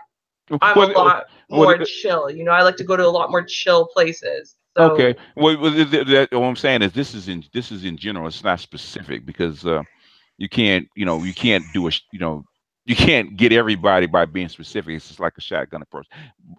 You pick people, like Kevin says, you pick people by their image at the time, and I know men do this all the time. Is if there's a chick that looks like she's out of my reach, and I don't feel bold that day, I'm not going to approach her. But I'm saying if she comes back the next day and she doesn't have her hair done, I feel to me in my mind she's more vulnerable. In other words, she's more approachable that way. No, and I totally get that.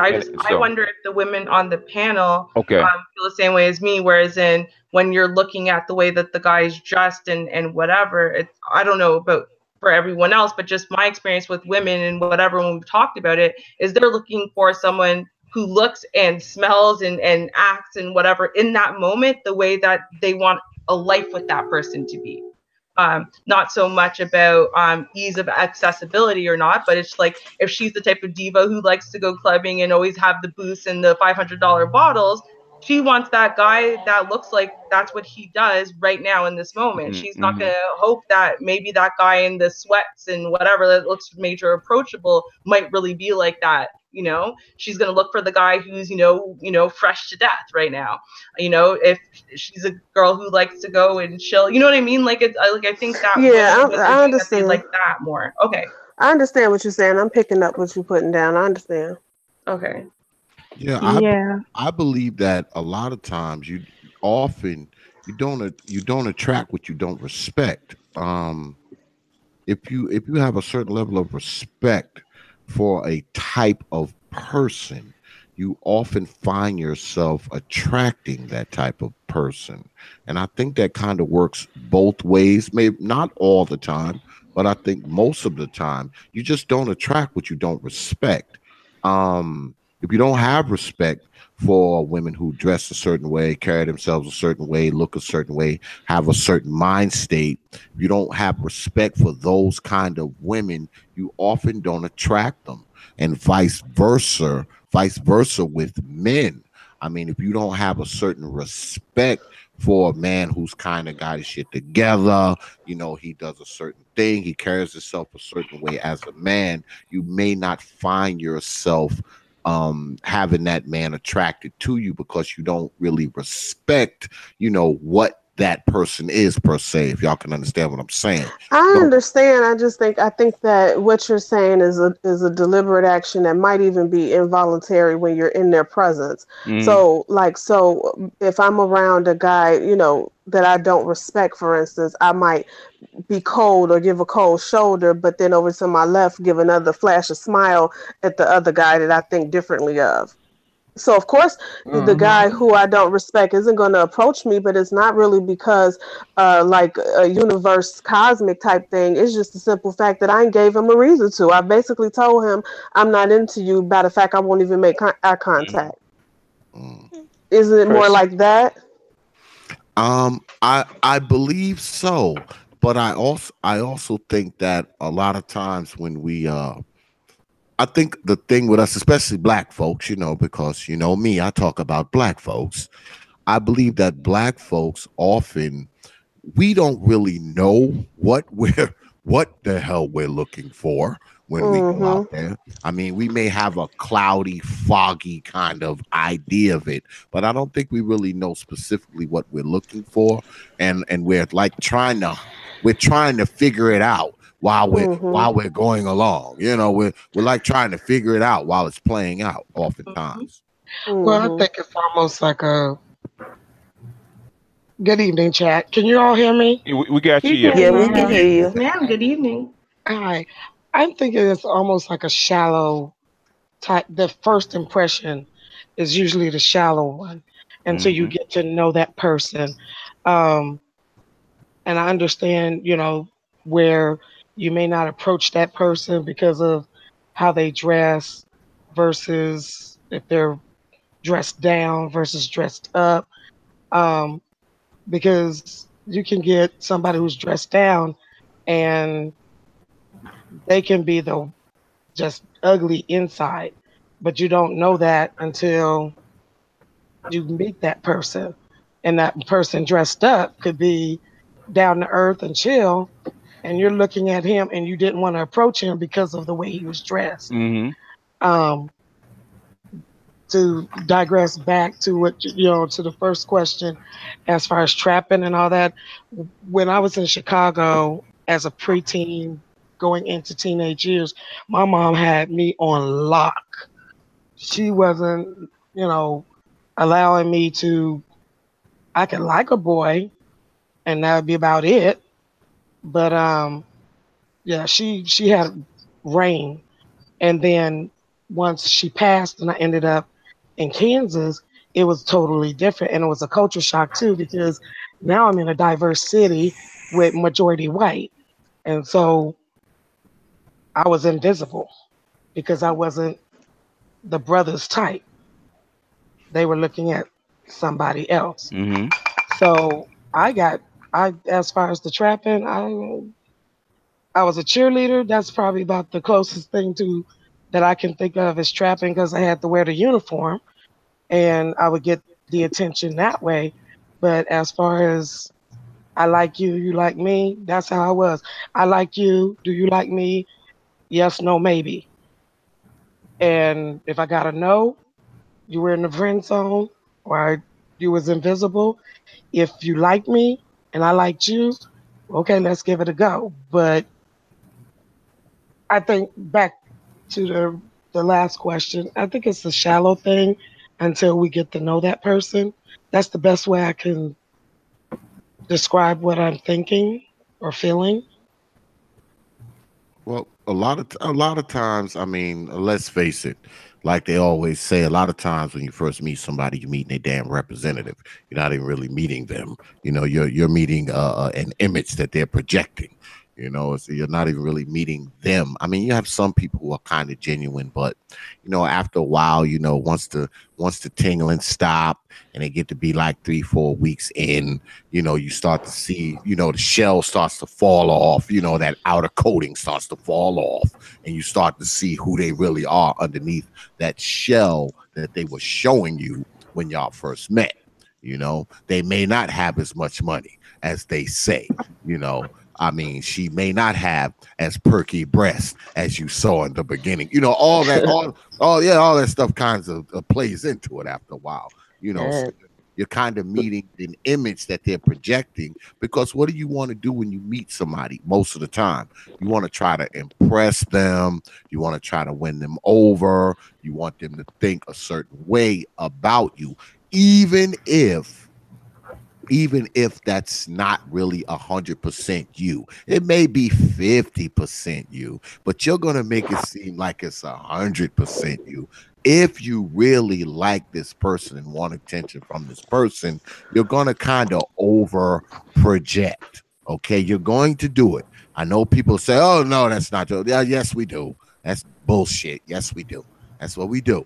And oftentimes, by the time you figure out who this person really is, you've already kind of gotten enthralled and your personalities have meshed.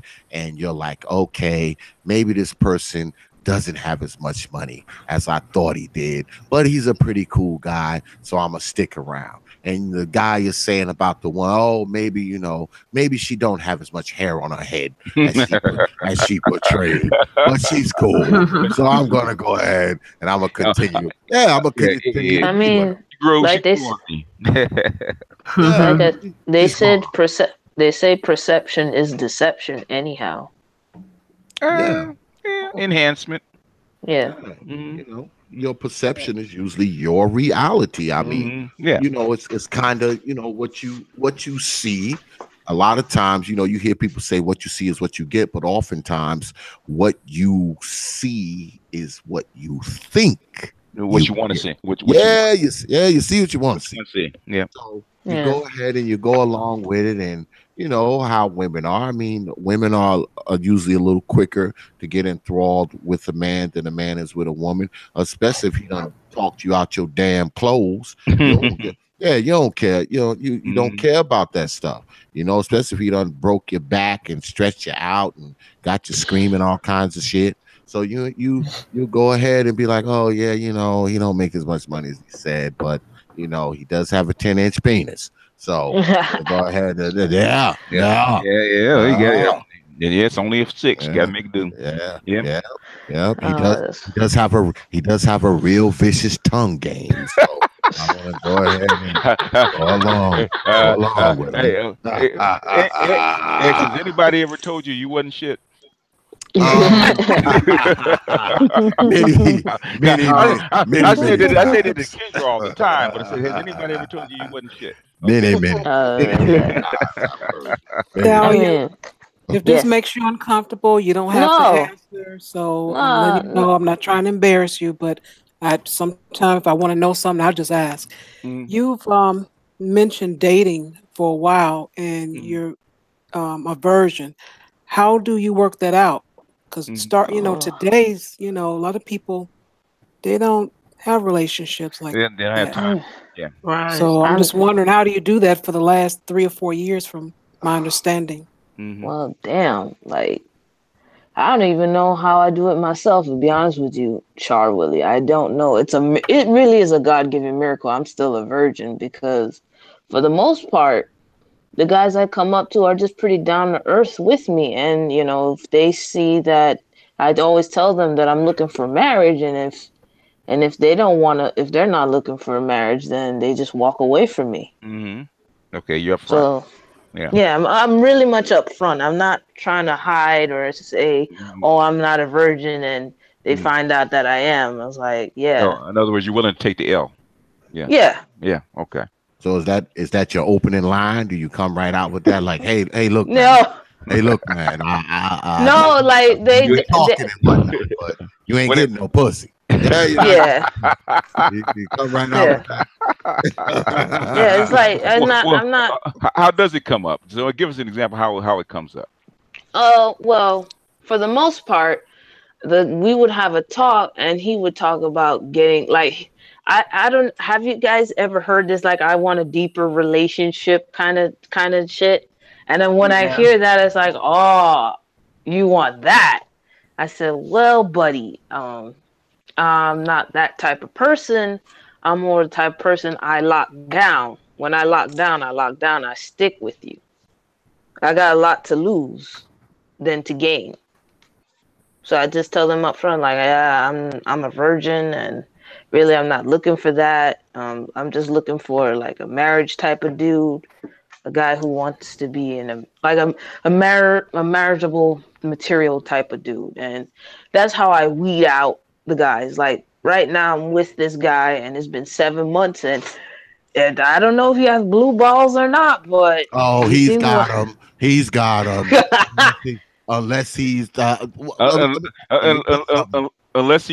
he has a belly warmer. Yeah, he's got them. Yeah. Unless he got a lot of Vaseline and a lot of time on his hands when he's home. So is he a virgin also? No. Okay. Well, he probably banging somebody else then. Oh no! Don't tell her that. That's true. I know it's true. That's reality.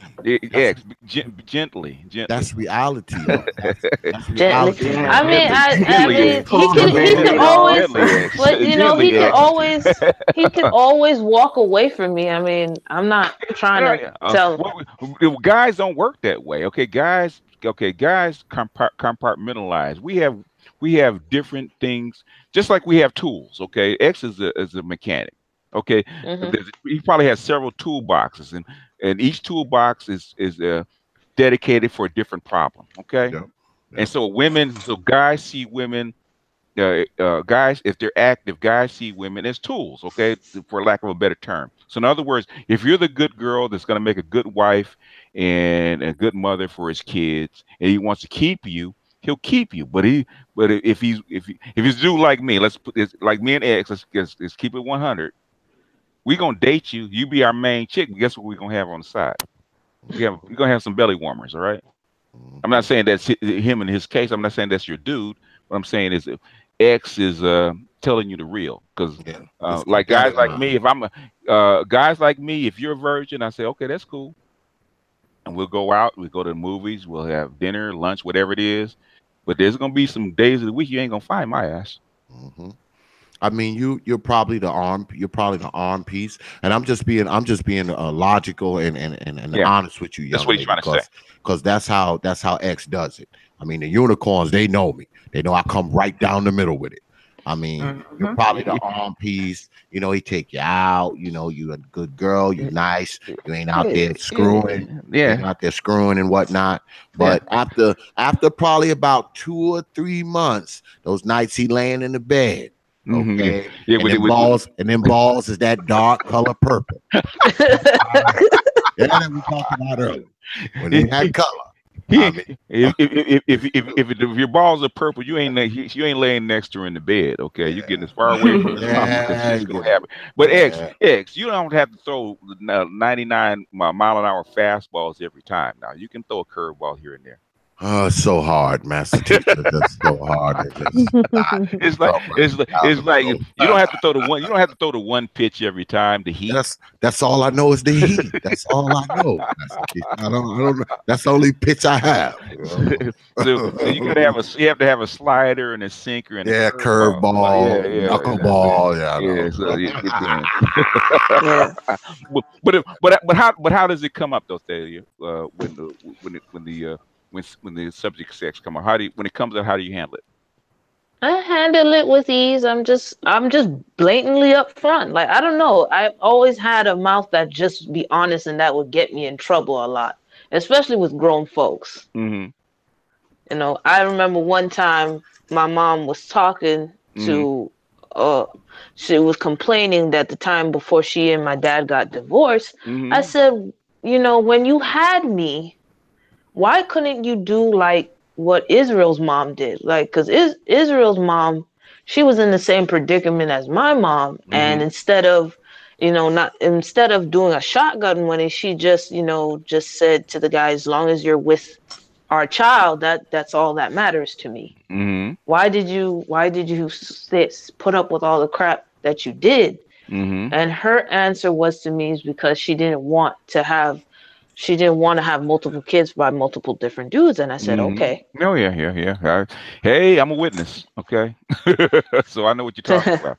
You don't want them scattered. And you like all the kids to be have by the same mother and father, so they get all treated the same. And because trust and believe, if you have different, if a woman or a guy has different kids by different people, then they're trying to cross-pollinate. It's going to be tough because you're not just, when you have a kid by a guy, you're not just bringing in a guy, you bring the guy into the family. He's going to be part of the family. If you have kids by different people, then you're part of different families, and sometimes that shit kind of clashes. It's kind of hard to manage. So I know what she's talking about. Yeah. But I've always been the honest kid and the upfront kid. You know, even when I was being mischievous. So yeah, you take a lot of L's then.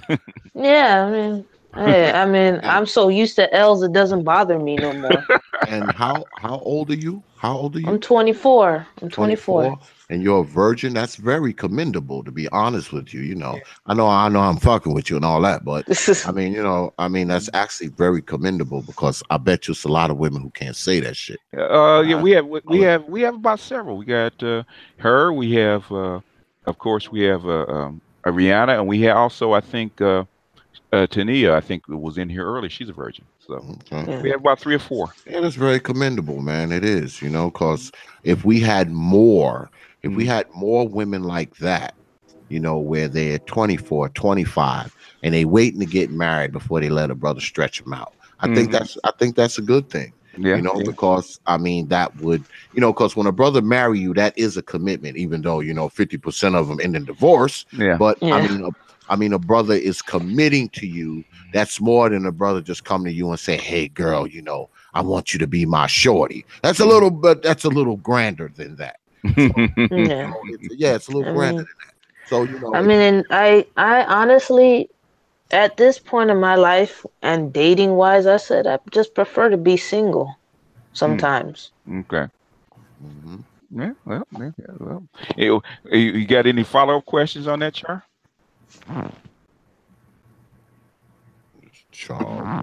All right. No. You don't? Did she answer your question? She gave me her answer. That's good. Okay. Thank you very much. Yeah. Well, she didn't go into detail how she handles it, but you know how it is. Because. Hey, BGS, can I finish answering your question? You sure can. You could have jumped in at any time, sweetie. Which question are you answering? I like to be polite. Come on now, it's family. You don't be polite with family. Just jump in. Okay. So you asked me if I trapped or whatever, and I said no. However, I have pursued before. Oh, okay. Tell us about it. Okay. Well, there's like several times. I think it depends on my mood, honestly. Like if I feel, I don't know, it's like I get what I want when I want it, if I want it, So one time I was out with some friends, and I just randomly went up to this guy that I thought was cute, and we just started talking. And he was flattered, I guess, and you know, like we're talking or whatever, and he remembered me. I didn't remember him because I was intoxicated, but my friend who was with me, she got jealous and got his number. Okay. I didn't get his number or anything. I tend to not get guys' numbers because I know what they want is sex, and I don't want that. So it's like if I find a guy cute, whatever, I'll just like go up and talk to him and not really be like, "Ooh, you so cute, yes, zaddy," and no, nothing like that. You know, just spark a conversation or something like that, and you know, sometimes he'll talk back, sometimes he won't, or he's just nervous or something, or so what's like, "Wow, girls don't approach me." So what's your pickup line? What do you say? I don't have a pickup line. Okay, well, how do you approach? You say, "Hi, my name is Nisha," or how do you approach? No, I don't even tell them my name at first. Okay. So I would give me an example. Give me an example. A compliment or something. Okay, such as. Give me an example. Maybe I like his shoes or something. Okay. Or I'll ask him like where he got his shoes from or whatever. Okay. And then we'll talk about that. Or I just crack a joke or something, and then he'll be like, "Oh, you got jokes, I see." You know, so it's more of like funny humor. So basically, you reverse the game on the guy. That's what men do. So in other words, you just use a male pickup line or male pickup on the guy, and he's flattered. Yeah. I don't do much of like the hair flipping and all that stuff that girls do. So you're almost mode, not quite mode. You're like mode 1 for girls, huh? Direct approach, huh? Except you. I'm more of a direct approach. So how do you I'll just walk up to a guy, you know, start a conversation with him or something like that if he's interested, because you know sometimes guys aren't interested, or they'll just be flat out and be like, you know, I have a girlfriend or something. So if they're you know faithful to their partner. How do you weasel out when they're trying to close the deal? How do you weasel out of that? You know, the guys, they're not upfront with it. They'll be like, "Oh, so what you trying to do?" I'm trying to be the side nigga or something like that. Like they'll say little things like that, or I'm trying to come over. One guy, he had missing teeth. Like I didn't approach him. He was like trying to talk to me. It was him and another, like him and his friend were both trying to talk to me at the same time. Like I don't know what was going on, if they had a bet, see who, you know, could flatter me the most or what, but it was going left for both of them for me. Those are guys that approach you. What I'm saying is if you're the aggressor and you approach the guy and you start a conversation and you have shown not only interest but the interest in the guy, and he's trying to close the deal on you because you've opened the door. How do you get out of that? Because now you've gotten your attention. You basically sold the wolf tickets. Now, how do you get out of not giving the concert? Come on now, be honest. Come on now. Come on. You know how it is in here, and you got to keep it real because the X don't put up with curveballs. He's gonna get ready to hit it out of the park. So you got to be honest. I'm gonna answer the question. I'm just laughing because to me it's awkward. Yeah, of course it is. Because it's like my intentions aren't to have sex. Yeah, their intention is to have sex. You're actually vying for male attention, which you got with the conversation, and basically you're being upfront. Actually, you're exhibiting sexuality, but you're not willing to get it because you're trying to bait them into actually giving up male attention. How do you get out of not them not punching that ticket? How do you get out of it? I just tell them that I'm not looking for sex. And then they're like, "Oh, well, all interest is lost. She's not willing to give me what I want. So bye." Bye. Okay, all right. It's like, okay, have a nice day. Okay, go find somebody else. That's Yeah. But aren't you kind of baiting and switching when you do that, Lady Nisha? Because I mean, you already know that dudes want to bang you. I mean, come on. It's not like you don't know that going in. So, I mean, are you preparing yourself to say, well, when he wants sex, I'm just going to cut him off. Oh, when he asks for sex, I'm going to act indifferent. I mean, do you go into it that way? Do you go into it that way? Or do you go into it like, well, let me see what happens, maybe I'll do it, maybe not? Or are you totally indifferent to the idea of it and you're just trying to get the attention, maybe a few dinners, maybe a night out, maybe a ride in a Mercedes? I mean, what are you after when you do that? What are you after? No, I don't go into it with the intent of, let me spark a conversation with this guy just to turn him down. I go into it like a friendly gesture. Like, hey, I would like to be friends, not friends with benefits. I'm looking for sex or things like that. But then it doesn't really go that way. Hold on. I don't believe any damn woman when she comes up and she's talking to a dude, she's like, hey, how you doing? Would you like to be friends with me? I just don't. They know that they'll get the quick hook and the eject button will be pumped. The red button will be pushed right then and there. Absolutely. That friendship usually evolves, and it's usually the woman who says, well, let's just be friends. Because I tell you right here and now, most dudes, and you ladies can say anything you want, those so-called guy friends that you have, I tell you what, offer them some pussy. See if they take it. And they're orbited. They're orbited. And women know who the guys that are down for them and they're real friends and who orbit. They know. Offer them some ass. See if they take it. Yeah, they know the guys. But the caveat is, if they say yes, you have to give it to them. Okay, see, I have very few guy friends. The ones that I do have, they're gay. Or they're in a relationship with another female.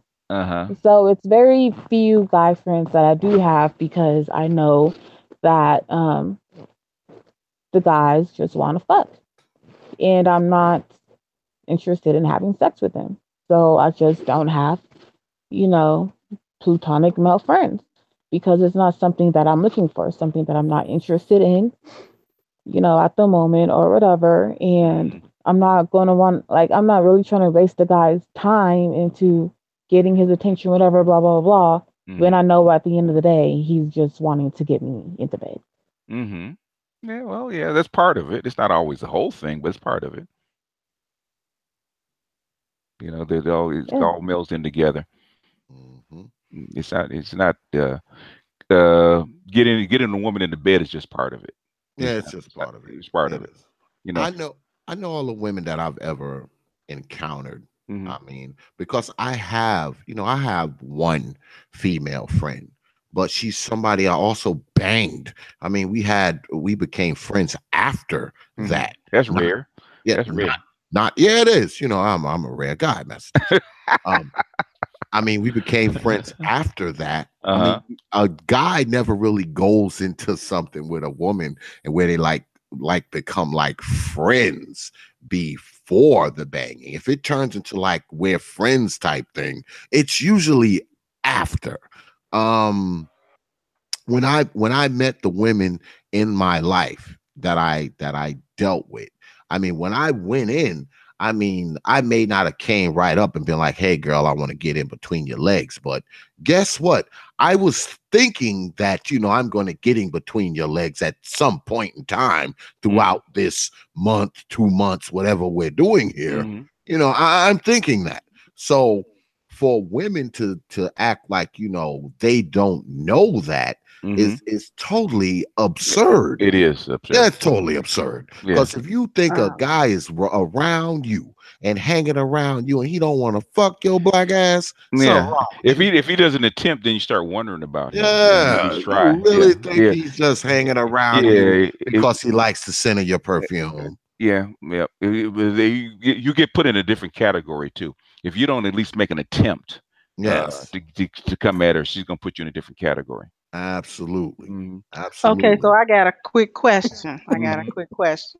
Now, a lot of men, they say one of two things.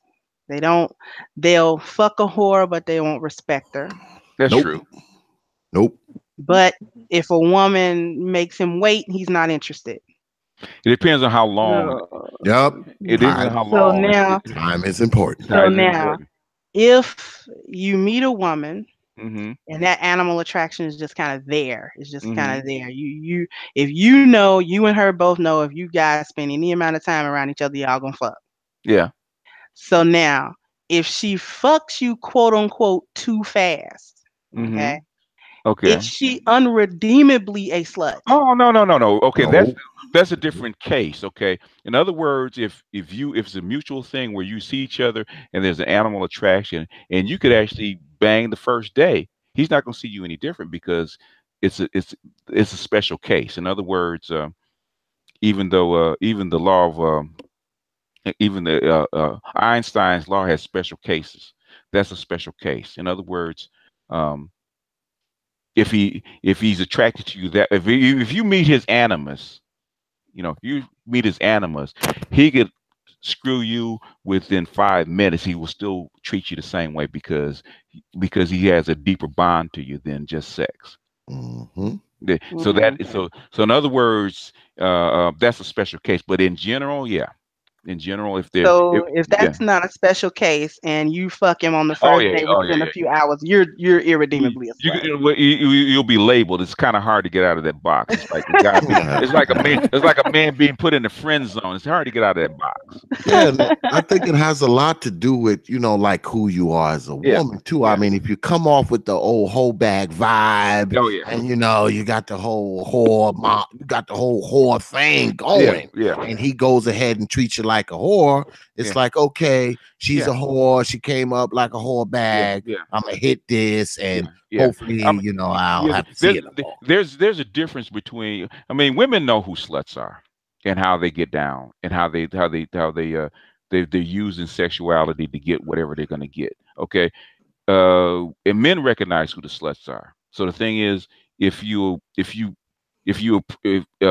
look like a slut, you act like a slut, and you approach it like that, you're going to be put in that category.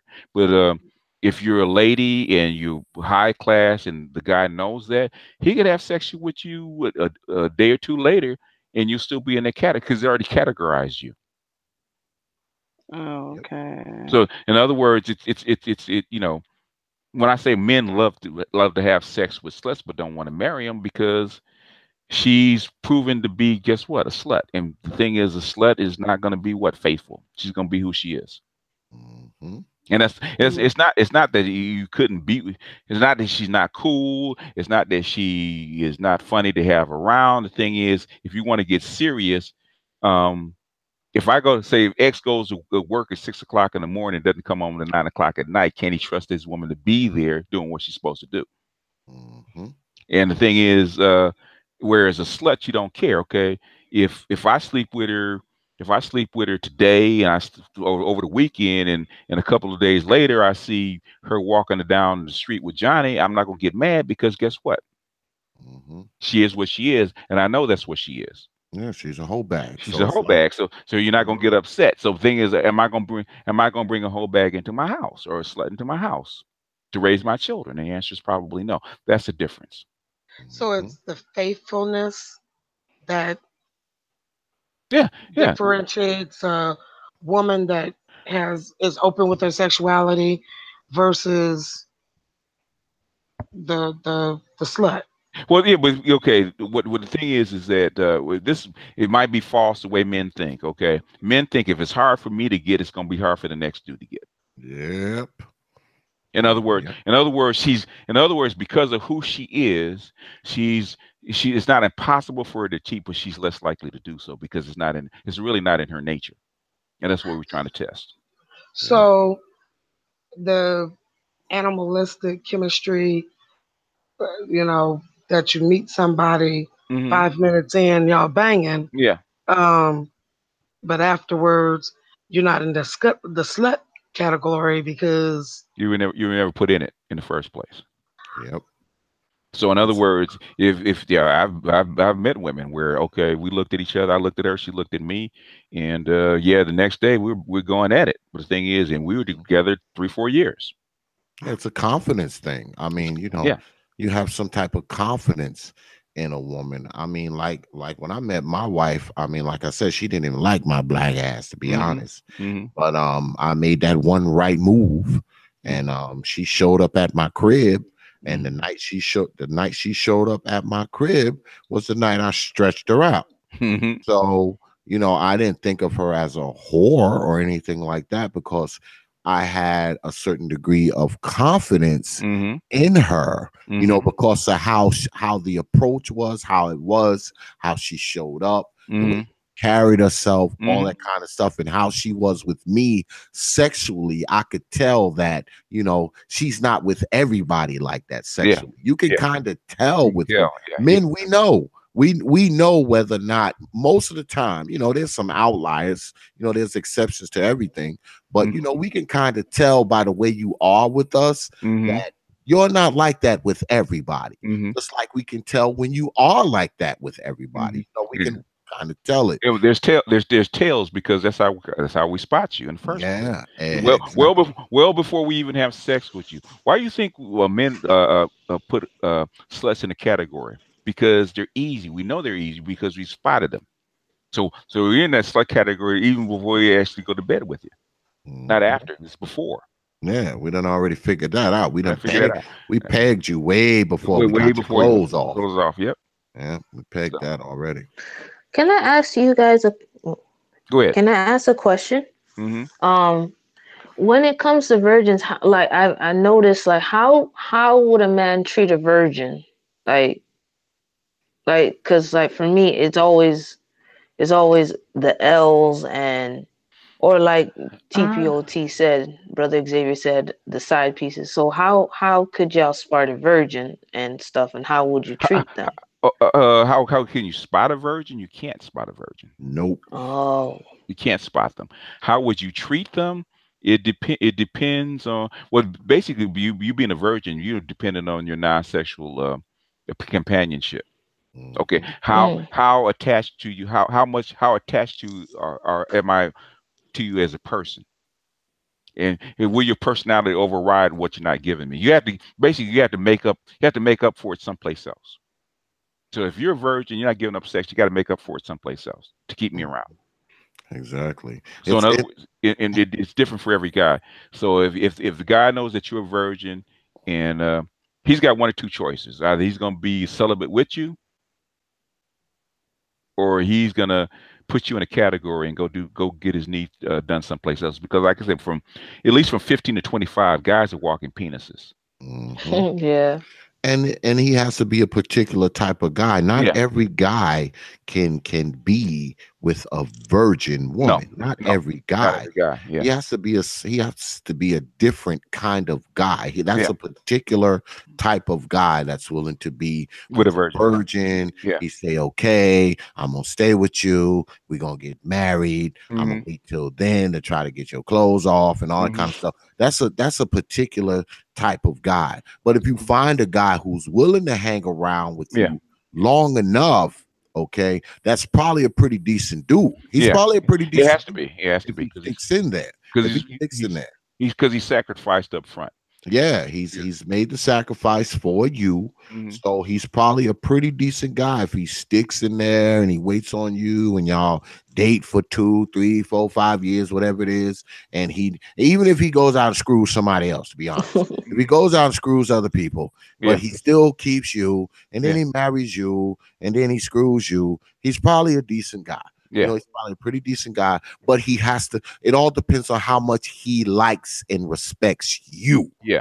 Okay, that's going to be the deciding factor. Because if he doesn't really like you that much, he's not going to stick around and wait for you to open your legs for 5 years. He's not going to do it unless he really, really likes you. Yeah. And likes your other attributes outside of your sex. Yeah, because the sex it's not the only card on the table, but it's one of the biggest. Yep. That's a big hole to cover, baby. Yeah, it's up there. It's pretty up there. It's up there. Yeah, it's up there. It's up there. Okay. I just wanted your opinions. I remember my fiance tried to pull that shit on me, man, when we first got together. And I'm dating other guys and I'm having sex with them and blah blah blah. I said, okay. I said we can date for 90 days. I'm not gonna press you, but guess what? Don't call me on Saturday. Saturday, I'll be busy. I'll be busy. Hey, a week later, guess what she was doing? She's stretching out. Stretched out. Stretched out. I said, we can do business. I said, we can date on your terms. But guess what? You got to meet mine too. So okay. I'm one of them dudes. But I said, if you got a dude that's willing to be celibate for you, baby, that is a big sacrifice for a guy, especially a young guy. Okay. It's a big sacrifice. So don't take his sacrifice lightly just because you're not doing it for you. It's not as rough for a guy between 15 and 25. That is murder. If he's got the testosterone, normal testosterone, that way. That's murder. You know, it ain't no fun having a hard on from 1 to 5 in the morning and you're trying to sleep. Especially when you got a girl. When you got a girl, yeah. But your balls are that dark purple. Dark purple, yeah. We keep talking about. Yeah, that's rough. That's rough.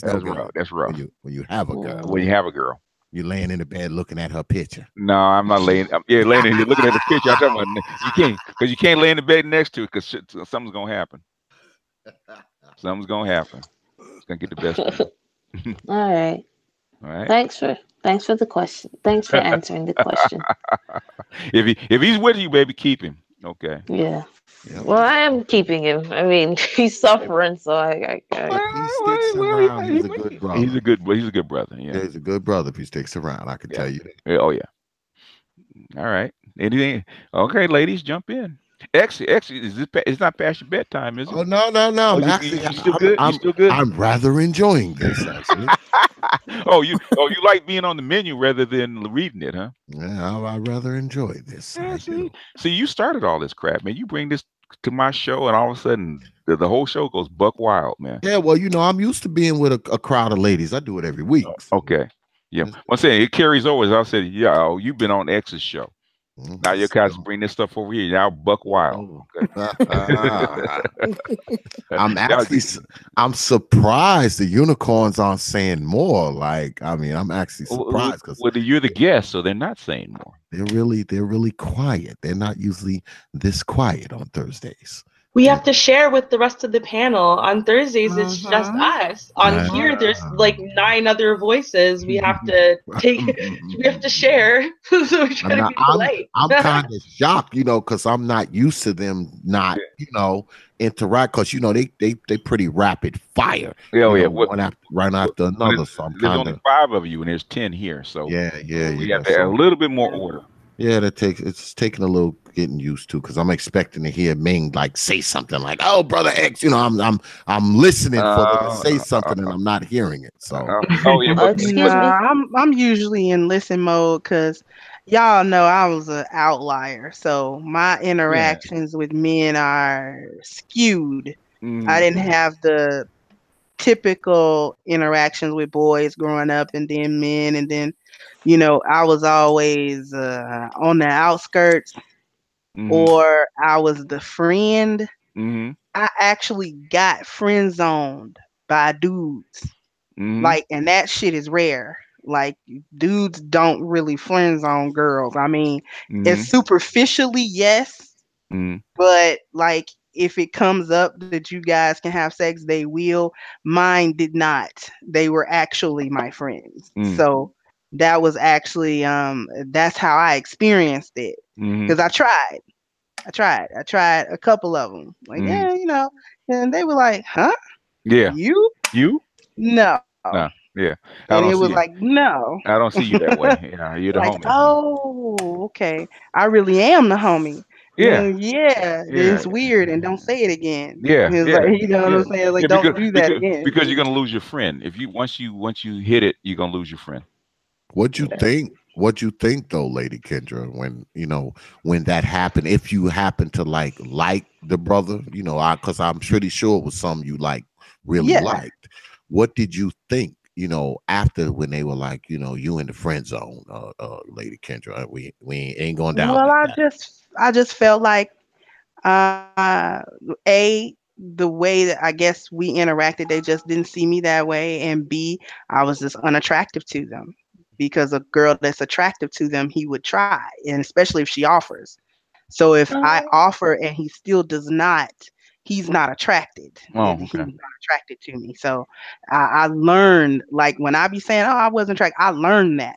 I learned that from guys. You're not attractive. We don't see you that way. Like, we don't see you that way. It was rare, actually, the men who really did actually see me that way. And it was always awkward. Like, you're coming from left. For me, it was like, you're coming from left field. Why? And I would be suspicious, because it's like, well, why do you like me? All these other dudes that I like and I'm being around, and they like who I am, but they don't like me sexually or romantically. And you do. What's wrong with you?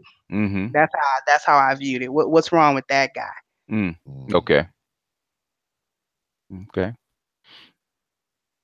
Well, yeah, Ruby was in there. Well, Ruby's in the circle of men. So, well, that's what I was going to say. Like, I don't know what it is. Maybe, again, I think a lot of it has to do with the fact that my primary and I guess really first tight circle of friends was from, like, middle school. So we were all really young. So we kind of, by the time we all got to high school, it's like, oh my God, look, you're actually taller than me now. And they're like, oh, look, you actually have boobs. Like, that kind of thing happened. It was more like ew. I remember once with my best friend, Maycal, and someone said something like this, like, you guys are always together. Are you dating now? And we both simultaneously were like, ew. Like, just the idea of that, like, it's ew, no, that will never happen, right? Like, I'm really not his type. He's really not my type, but I can't think of him that way, even if he was, right? So I think that, with my male friends, and the sad thing is for me is that, I started accumulating male friends and, male group patterns and friends and whatever. And what happened was, when I broke up with my first, like, major relationship, a bunch of them that I never would have expected it from came out of the woodworks trying to sleep with me or date me. Actually, most of it was trying to date me. They wanted to be with me. And I was devastated. And what it came down to is, I remember one of my actual friends saying, like, well, up until that point, they had never looked at me as anything. Like, they're not looking at me to sleep with me or whatever. Like, you're just cool, you're chill, whatever. But when they saw me in the relationship, and how loyal and dedicated kind of I was, and what I looked like being a wife or wifey, whatever, they wanted that with me. Wouldn't it be the perfect dream to have your best friend who can be that person, that wife, that girlfriend? And so it shook their perception, and they started looking at me differently. So a bunch of them came out of the woodworks and suddenly wanted to, like, date me and be with me. And it really, I took a blow at that point. I was 23. And I kind of even distanced myself from my male friends that I had for, decades that didn't do that, because it freaked me out, and it made me think like, okay, well, is it the thing that, you know, now we're adults officially, so you can't have male friends, or I don't know how I'm supposed to approach it. And I think just what it came down to is you can kind of tell in the first, I don't know, we'll say hour or so of you speaking to someone, when you get to know them, where you met them somewhere and whatever, how they've looked at you. You know, and it might not be while you're looking at them directly speaking, because you say you meet each other at a party or something like that. It might be through your periphery, but you can feel when a guy's eyes are on you in a certain way, and not just the glance, because all guys are curious and they're going to look, they're going to stare if they see something attractive, but that look that makes you know that they're attracted to you. And I intentionally go out of my way to avoid those men as friends, no matter how much it's like, oh my God, like, you know, we have so much in common, or, you know, I really love debating with you and whatever, and you're going to invite me to some debate, and I'll be like, nah. Because even if your intentions are pure right now, there's something inside of you, and I can see it happening towards me, and I want no part of that. And I think that I kind of, since from the time I was 23 until now, I've been with my husband. So I think that's why I started getting a lot more careful. And now with my male friends, like, you can tell, like, with them, they've also gotten their own wives or girlfriends. You know, a lot of them, I've been the wing chick to help you with your getting a new girl or whatever the case is. So I find that the guys that bring me to be a wing chick are the ones who aren't trying to sleep with me. And just have never had those types of intentions towards me.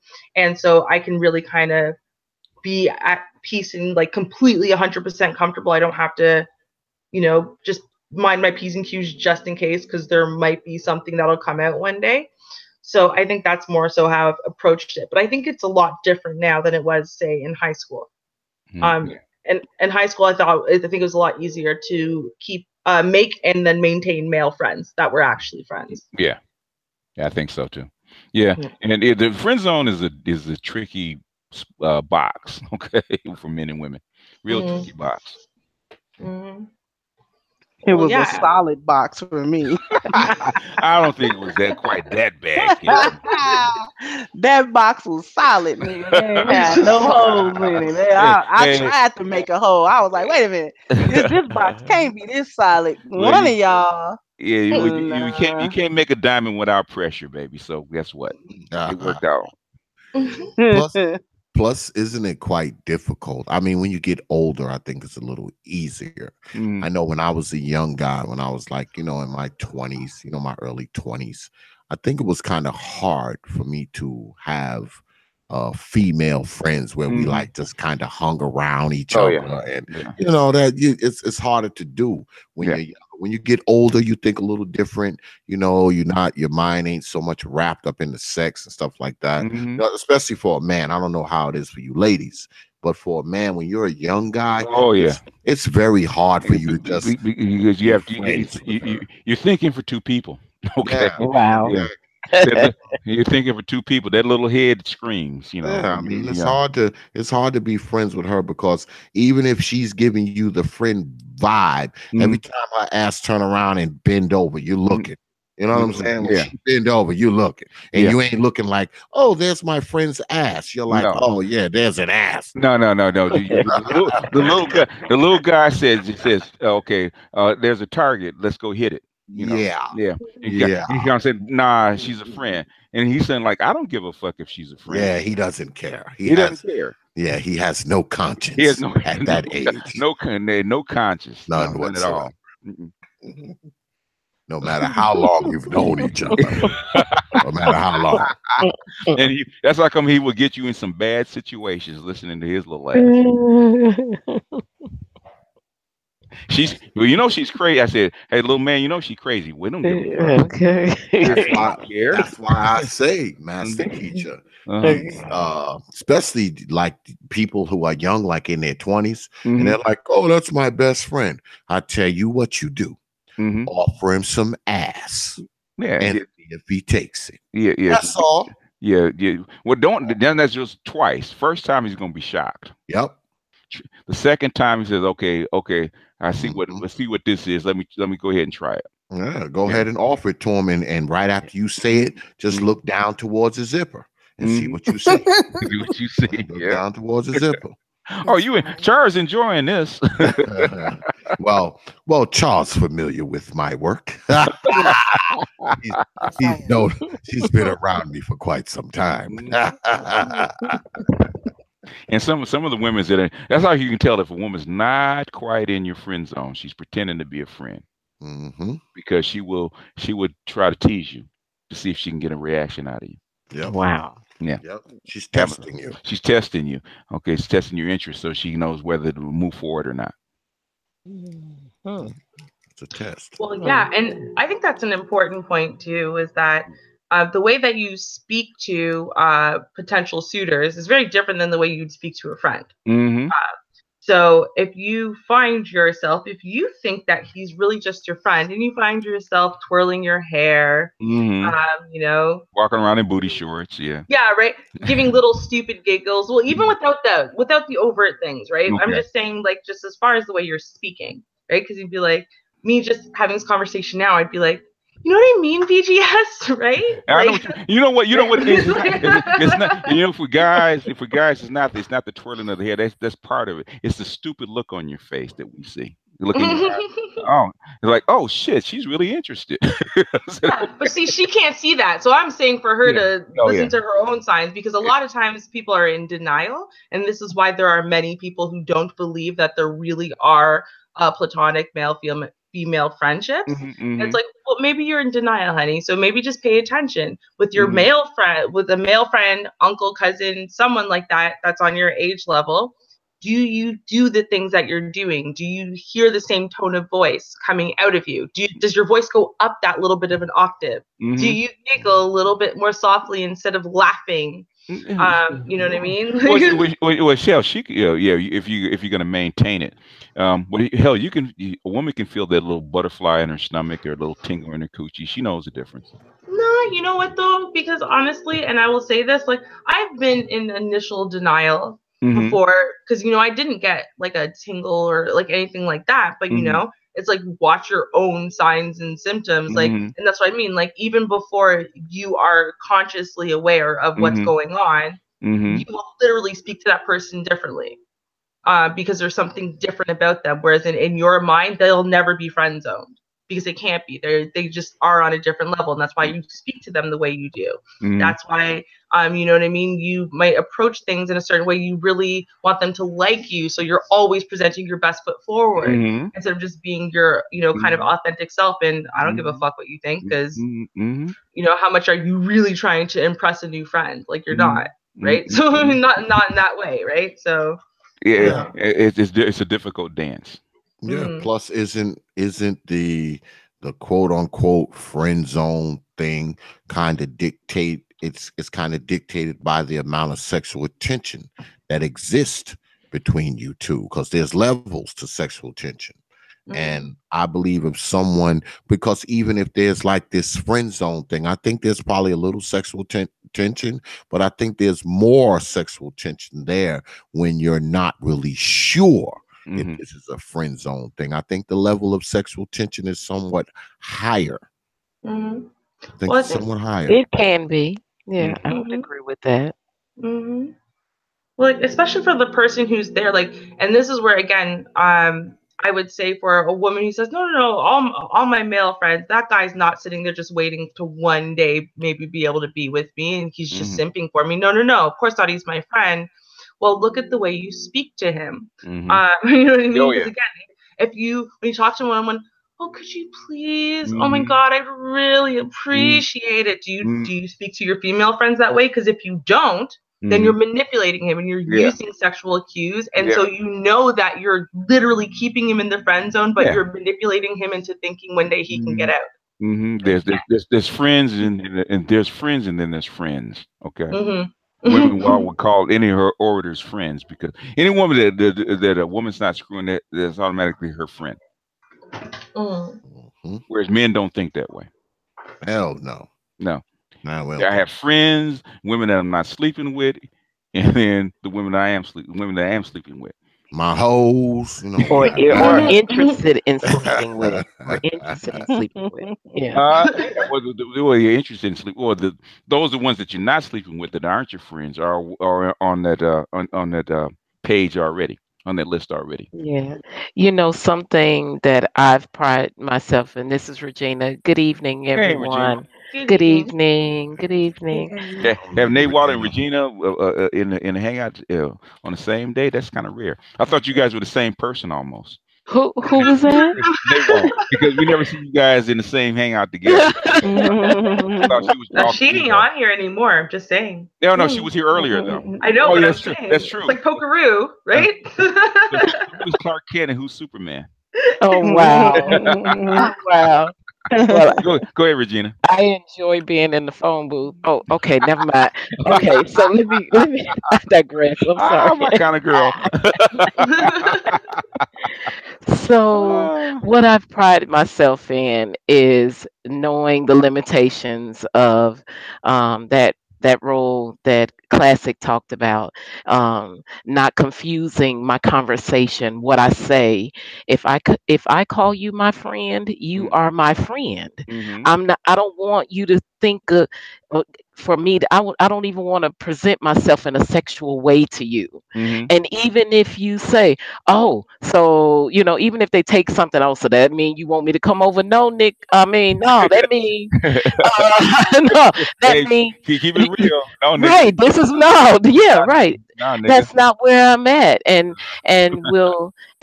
pride myself in that. And especially at this age. Now, back in the day, there was some confusion. So I think we're back to what was mentioned earlier about maturity in this game, and how, as we get older, I can say, yes, if I meet this individual and I'm not sexually or attracted to that individual, I know I can consider you a friend. And then you may present yourself and say, hey, I'm interested or whatever. You know what? No, thank you. I appreciate that. But that's not where I want to be with you. I will accept friendship and we can move forward. If that's not what you're interested in, then fine. And even later, have dealt with this even as recently with a college classmate. No, sweetie, that's not where this is. I will cook for you when you come into town. That's just my spirit. That's just who I am. Anybody come to town, I'm gonna cook for you. It wasn't that you were special.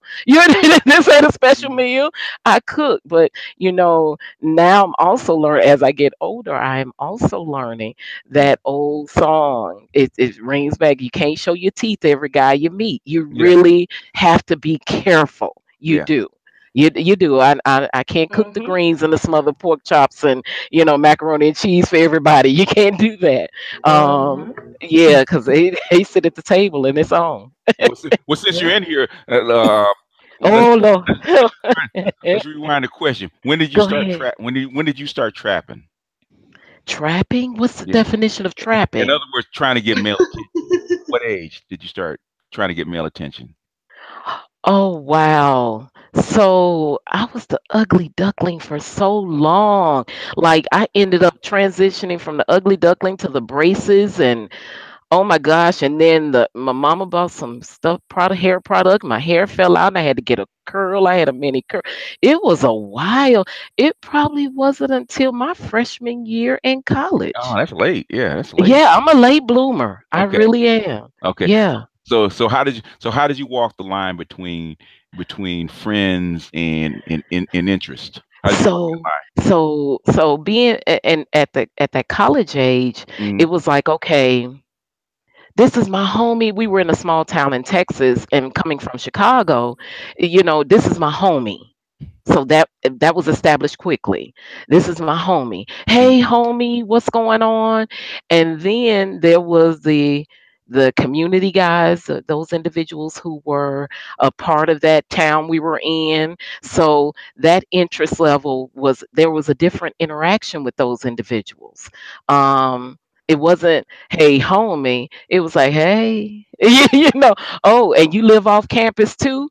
Oh, hey, there was a different level of communication then. Just like Classic mentioned, it's not going to be you're not trying to engage them in a way sexually that you would somebody else. Yeah, I mean, there was a different how I interacted with those individuals, if that makes sense. Yeah.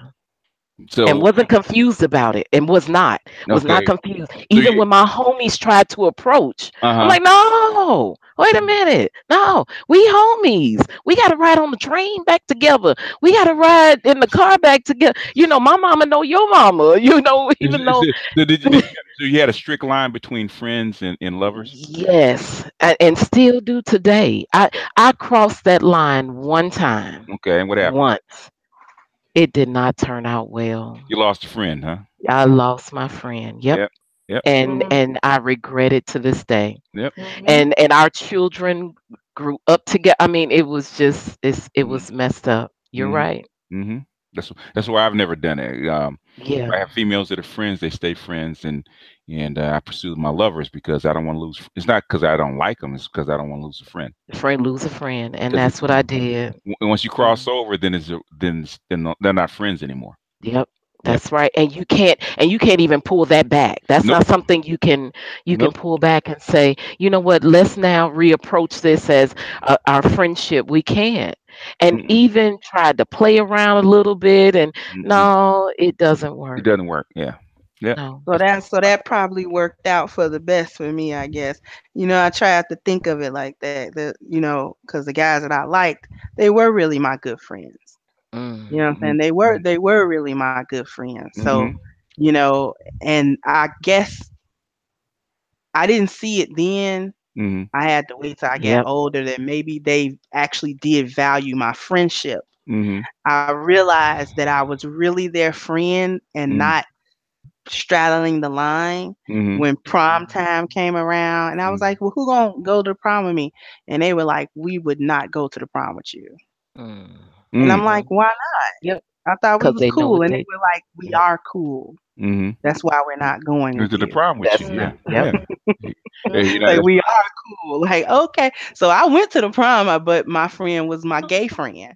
Oh, okay. And so we just kicked it. You know what I'm saying? We just kicked it or whatever. And it was weird because I showed up to the prom and they were like, okay. That was the day they saw me differently. Okay. So now, because I walk in, you know, and they're like, oh, you're a Coke bottle under all them hoodies and baggy jeans and gym shoes and Timberland boots. We didn't know that. But I'm like, you kind of did because you take swimming with me. So you did know. I mean, I'm walking around in a swimsuit. You knew. Can't get more body hugging than a swimsuit. No, you can't. And they're like, well, you know what? And I'm like, well, no, you guys said what it was. You said that we were really friends. Like we were really friends. Like, oh, I took it. But you have a man on your arm all of a sudden, and that changes things. Just like if you have a woman on your arm, it doesn't matter. The thing is, you have a man on your arm. It actually changes the way they look at you. Plus, it would have got confusing anyway. I mean, if you're friends with someone and y'all quote unquote friends, y'all mess around and lay up and bang. It's just gonna convolute the whole situation. That's what it's gonna do. It's gonna mess everything up. Yeah, it's gonna mess everything up because now the expectations from each other are different. I mean, you look at each other different. You know, you get up, you wake up the next morning with feelings. It's better to just not do it. I'm telling you. And you already know what kind of women he likes and what to him. And so now every woman that comes by, looking at him crazy because now nigga, I know what you like, and you look at it. If y'all friends, just keep it like that. I mean, like Halle Berry told Eddie Murphy, you better not turn your fucking head. Better not. That was the realest line I ever heard in the movie. You better not turn your fucking head. That's the thing. That's the thing with the friends. You either do it for real, be friends for real, or just not do it at all. If you ever have a female friend that doesn't want to be in the friend zone and you get attracted to a chick, talk about daggers coming out. Woo! Oh, they hate that chick, man. I want to just address something that was said in the chat. Go ahead. Okay, so Edward said, the problem with the friend zone is you're giving women non-sexual attention for nothing in return. And most men don't understand the value of non-sexual attention, so they give it away. Okay, so I just have a slight issue with that. Not because I think that, you know, being friend zoned, you're in love with her, you want her, and she doesn't give a shit about you, and she's using you simply for, I'm not talking about that. But I'm saying this, that it seems as though, because that phrasing to me suggests that, well, you're giving her attention, and since she's not boning you in return, then you're getting nothing. And I object to that. I agree. No, I agree. I object to it too, because she's treating you just like, what do you get out of a male friend? Right. Yeah. So you know, and my male friends were getting my non-sexual attention. Exactly. They were actually coming to me for that. Yes. Exactly. Yeah. Right. We all have non-sexual attention. We all have non-sexual things to offer. Yeah. And so if you're calling it a friendship, then that means that you are giving non-sexual attention, sure, but you're receiving it in kind. Yes. Now, if that isn't enough for you and what you really need is sex in a relationship with her, then you shouldn't be her friend anymore. That's right. If she's not giving you the non-sexual attention that you need and require, then she's not your friend. Right. She's a prospect. She's not your friend. You don't expect your girlfriend to give you the same amount of non-sexual attention that your friend does. Exactly. She can get away with not giving it to you because she's banging you. So she can be bitchy and an asshole and all the other stuff that comes along, and downloading her shit on you, because that comes with the package of being a girlfriend, or being a boyfriend. You have to sit through all that shit. Okay, like I can't wait till this broad shuts the fuck up. Okay. But you have to listen to it. You have to listen to it, because guess what? Yep. She done paid her price of admission. So guess she punched that ticket. You gotta listen. But your friend, if she's your friend, you're interested in what she's talking about. So it's a natural flow. It's not the same thing. It ain't the same thing. Trust and believe. It ain't the same thing. Or like your friend, I'm going to call one of my male friends to say, do something for me. I don't know. I know my male friend is a plumber and I got this plumbing thing that I need fixed or whatever. Remember, I do this all myself, but I'm just saying a theoretical thing, or something with my car or whatever, right? So he's going to come over and he's going to do that for me. And in the meantime, I'm going to fix up a real nice meal. So that way, you know what I mean? He can get a good meal. There's a few beers in the fridge, so he's going to be drinking those. Right. So you're not just getting nothing. You're not just giving me a service for free for nothing. No. And plus, he can say, "Hey, Ruby, I'm going to the club tonight. I need you to be my wing." Exactly. Right. In other words, she's your homie. She's your friend. You would do the same thing for her that you would do for any other friend. Exactly. A friendship is a bartering. Anyway, so you barter with your friends. You know what I'm saying? Like with the example Ruby just gave. You know, he comes by to fix something, and I fix him some food or whatever. Or he says, you know, I'll fix your car if you whatever. And Ruby's like, yeah, boy, I got you. You know what I'm saying? We'll do that. Or basically, you call Kendra. I'm having trouble with this chick. Blah blah blah blah blah blah blah. You know, what do I do, man? You know, how do because she giving me the blues. What can I say to her so she can shut the fuck up? What can I do? And Kendra will give you the advice. Hey, this is what you need to do. X, Y, and Z. That's right. That's what you call on your friends. Hey, look, I'm gonna bring her by. You evaluate her and tell me what you think. Because and a lot of times, if you have real female friends, they'll spot shit before you do. Yep. She's dirty. Okay, she's dirty. I can look in her eyes. Okay, she's dirty. Watch out for her, because she's a slut pretending to be a good girl, or she's instead of look out for you if they're your friends. You have to keep female friends for a certain reason. Yeah. All right, brother. Look, that one ain't looking right. Okay. I'm like, all right, brother. You bring her around. So in other words, you got a chick that's kind of like iffy, or you really like her sexually, bring her around. Let the women check her out, because they'll actually look out for you. It keep you out of a lot of trouble too. It will. And you know, because that statement actually implies that a male's non-sexual attention towards a female is intrinsically more valuable than her non-sexual attention towards him. If we're on equal playing ground as actual friends and not friends with benefits, you know, or whatever, then we're equally giving something that the other person needs, or else we wouldn't be in any kind of friendship. So, you know what I'm saying? A relationship depends upon two people actually giving and taking. So a successful one, real, and not even just a romantic one, but these friendships and things like that, they require an equal give and take. So if one person begins to take more than they give, the friendship actually starts to break down and to die. It will die. If you have several real good hardcore female friends that you're not having sex with, that you're really in tight with, you will actually get more pussy than you're actually giving up. Because 4 women ain't nothing. Okay, but the thing is, if you sit in a circle of women, you actually learn a hell of a lot more than trying to bang those 4 women. Say that, bitch. Yes. Amen. Amen. Because they will tell you stuff. They will tell you stuff that they will only tell their girlfriends. Because you're sitting in their circle. So true. And I've heard a lot of what I've learned about women have come from, like Rom says, from other women.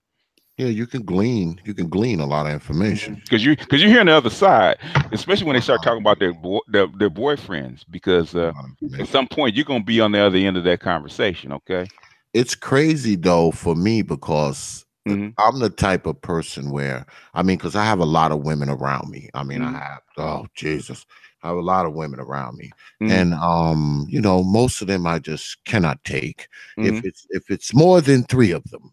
At one time, huh? Yeah, I'm probably not nowhere near there. Yeah. But I have a lot of women around me who, you know, they depend on me to do shit because, you know, I'm a handyman. You know, I'm a skilled carpenter, plumber, electrician, mechanic. So, you know, I always have, you know, my wife has sisters. I have 2 grown daughters. You know, she has a grown daughter. You know, so I have a lot of women around me. Oh, God, could you do this? Could you do that? Could you do this? Could you do that? So I'm always around a bunch of women. But like I said, if it's more than 3 of them at once, I'm probably not there. I'm around women more. When you talk about more than 3 women, I'm probably around more than 3 women more on the internet than anything else. And I guess because it's a different setting where we're talking about different stuff. It's a different vibe. It's more form, you know, it's more formulated and structured and ordered. I mean, when I'm here at my house or something like that, there is no order. There is no structure. So it's just like being inside a parakeet cage. You know, it's like having your head stuck inside a parakeet cage, and it's just full of parakeets. And the thing is, that's when you use the 95-mile-an-hour fastball and you call them in on their shit. They know. They get quiet. The women around me, they get quiet. They know. Because they know. You're gonna say something, and BGS is actually gonna step in. You don't want to hear it because he's gonna be 100% honest. You have no comeback from it. So, all the women in my life do. Huh? Excuse me. Say what? I said I'm confused. Confused about what, baby? So with this whole friendship thing, if a woman pursues a man for a friendship that's considered like her wasting his time or something, I'm confused as in like how these male-female friendships so in other words, because doesn't one person have to pursue the other person? No. How do you acquire your female friends? I really have female friends. Because they're catty and jealous, and I don't got time for that. Do you have friends? Very few friends. So with the like maybe 5. So with the 5 friends that you have, how did you acquire them? I've met most of them in university. I guess like through interests, groups, classes. Things like that. So just how you acquired those friends who were probably female, right? Yeah. You acquire the male friends the same way, the same process. There's no difference. That's how all friends meet. There's an interest that you have, and once you find out that you guys kind of have the same kind of vibe and interest, you become friends. The friendship process is the same. It doesn't matter whether you're male or female. If you want to acquire male friends, in fact, for male friends, it's even more important around their interests. Because my best friend for life, that's how we met. And we were taking photography class in the darkroom. He said, "Man, how you do this?" And we met the first day. We've been friends for like 40 years. Yep. Yeah. Plus, what a lot of women have to understand is that a lot of guys aren't built to be your damn friend. Yeah. I mean, they want to bang your ass and that's it. I mean, that's just what it is. Yep. And proud to tell you too. Yeah. They don't want to be your friend.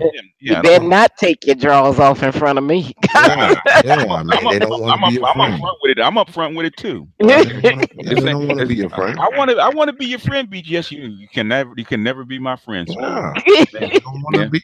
So if that's not what you want, then you need to go left. Okay. Yeah. Just those dudes you have to kind of like kick to the curb if you don't have any sexual interest in them, because they're never gonna conform to be your buddy. It's not gonna happen. The conformation is happening. It's a waste of time, and it's a waste of if you like drama and dynamic, then you enter into it. If you don't, I tell guys, be upfront.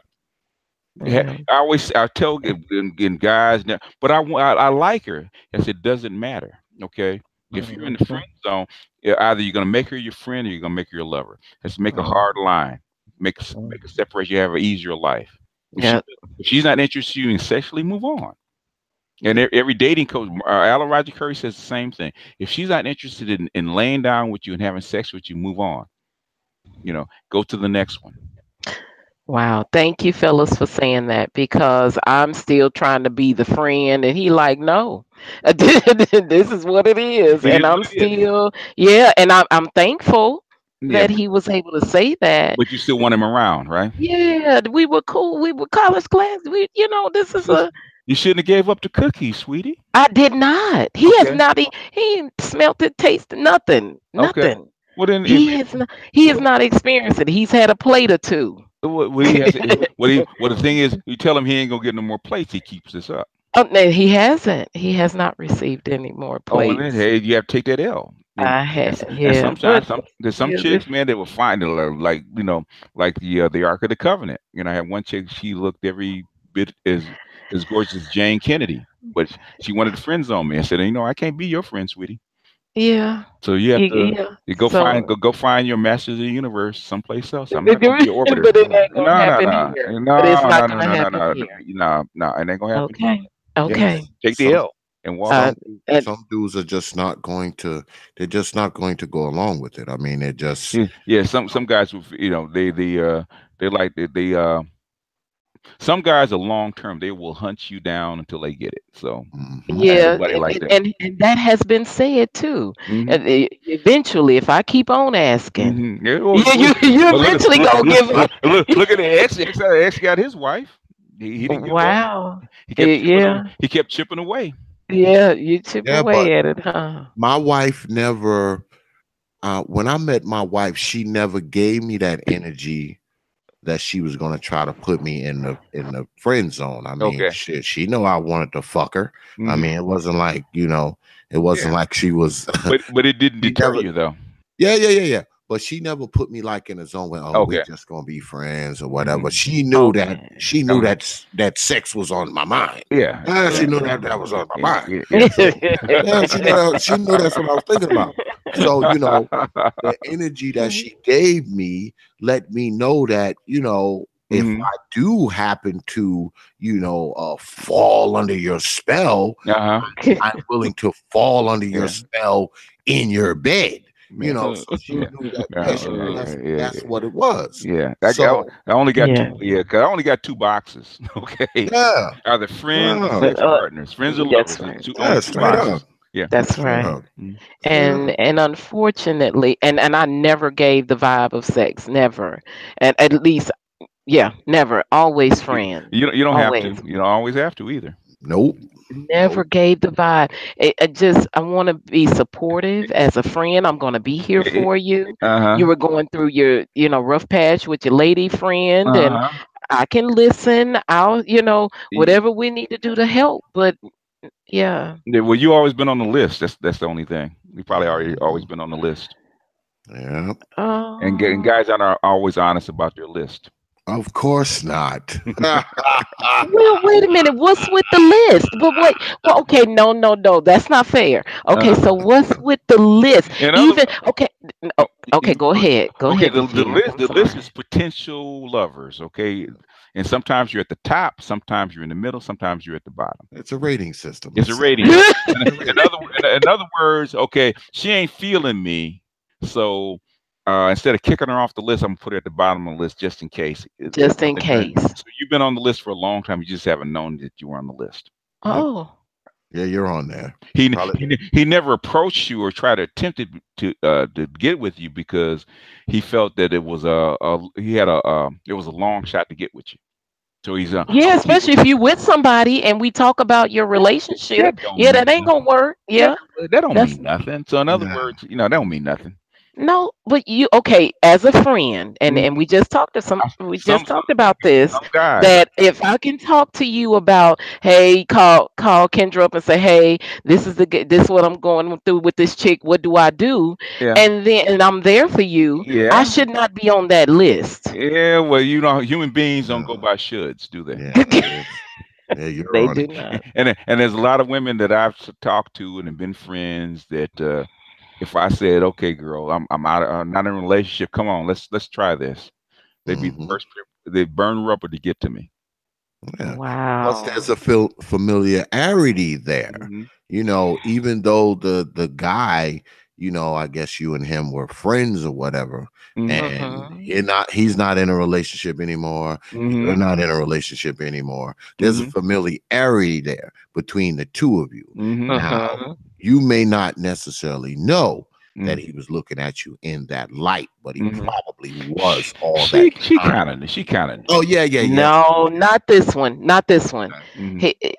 Not this individual. There was some I did know. The one that I did mess up the friendship with, I did know how he looked and certain interaction that we had, even when we were in a group or when we were alone. Yeah, I felt that tension, but not with this one.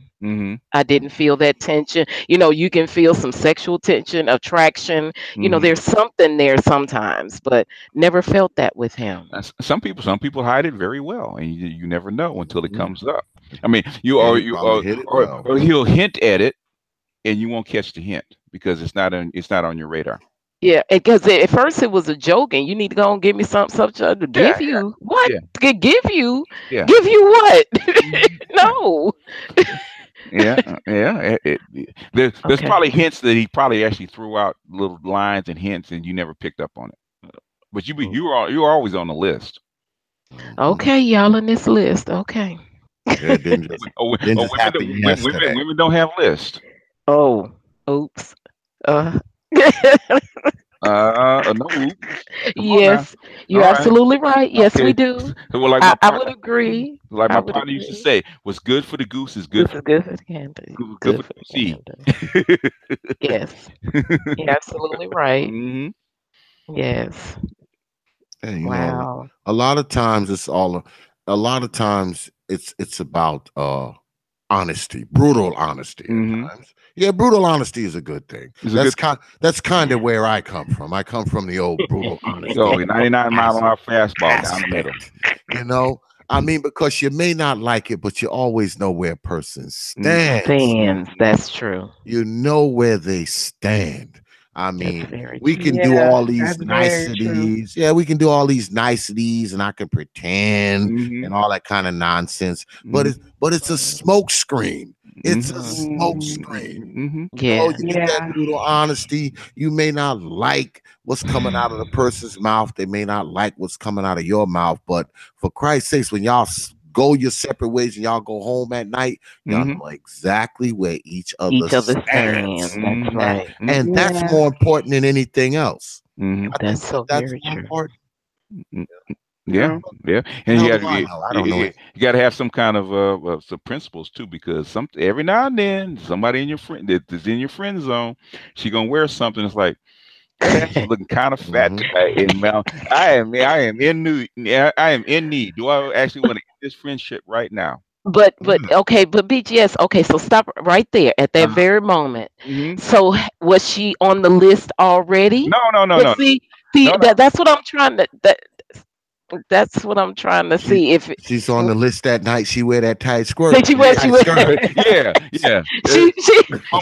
Now she's number 10. She number 25. She's on it now. Hey, Regina, number 1 with a bullet. For that night, he said, "Well, this too shall pass." Okay? This too. Yeah.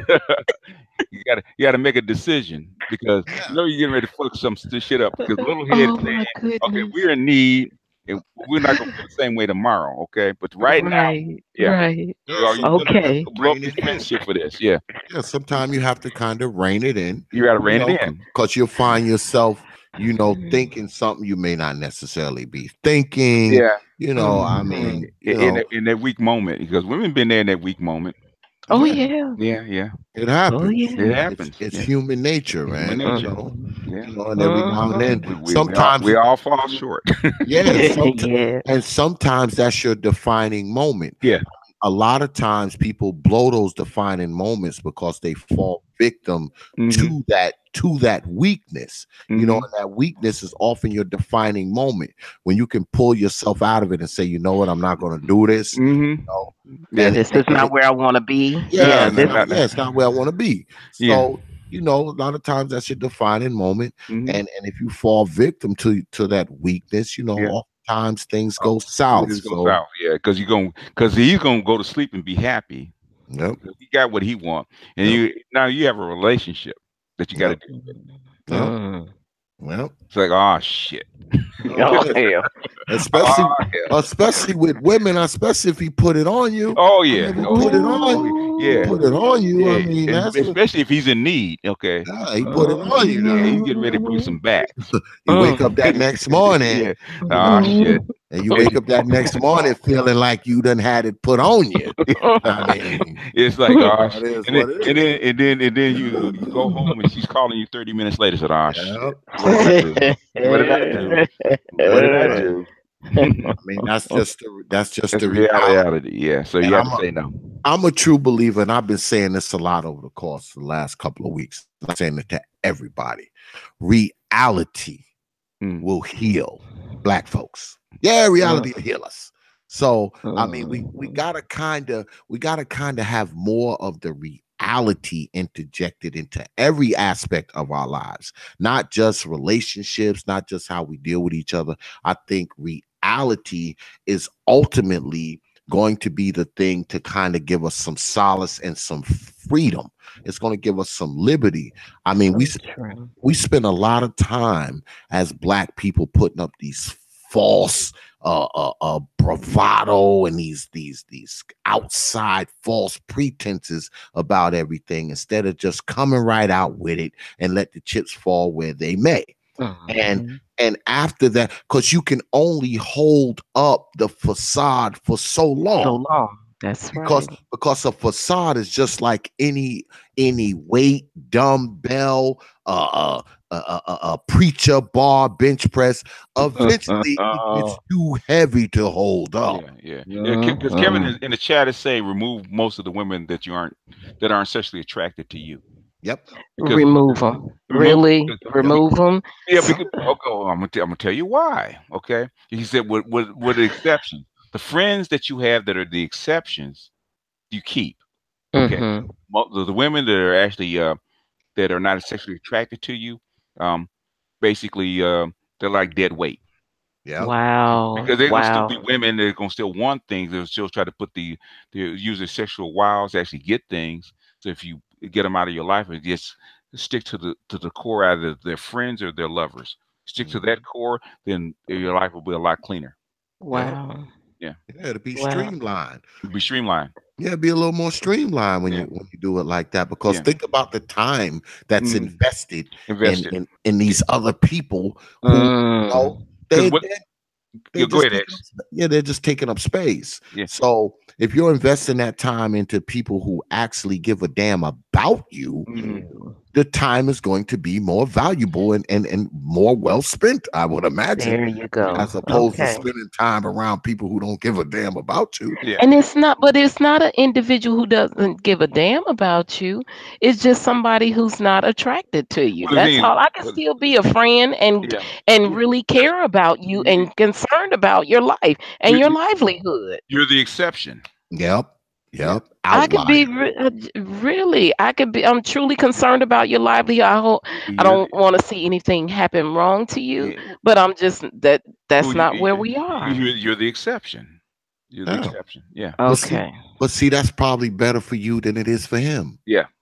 That's probably better for you. Because what do all women want, whether they're having sex with you or not, is time. It's time. Okay. And I can give you that. We can hang. Yeah. And if she needs a male ear, and there's nothing like a male ear for when you're dumping your That's product. right. And she can't find a male ear because she ain't got no boyfriend or no lover. She needs a male ear to dump that stuff on. And you happen to be in that quasi mode where you're not a friend, you're not a lover. It doesn't make any difference to her. She's gonna call you up and say, "I need to talk," and blah blah blah blah blah blah blah. Next, you know, and just dump. Yeah. 4 hours, your time is gone. And what do you get? Oh wow! And you're not getting anything from that. Okay. From it. Yeah, that's what he said. He said, in other words, streamline it. Gotcha. Okay. You can't be 100% because you got coworkers and all that kind of stuff. All right, Mr. Kevin. Okay. That's what he's saying. Okay. If he's in the chat, he can say whether I actually related his point or not. So I just would like to share 2 things. One is what my brother always says, and just like Mr. X was saying, you know, just to sum it up, when the truth will do. That's all. Just get the truth. And then the other is a post that was made on my page once before was that until men and women start having honest conversations about who they truly are, what demons they battle with, where they lack, and what they truly want, love will continue to be a temporary emotion. Honesty and communication are key. Stop being afraid to speak on where you are. There's nothing wrong with saying where I am in my life, what I want to do, and this is it.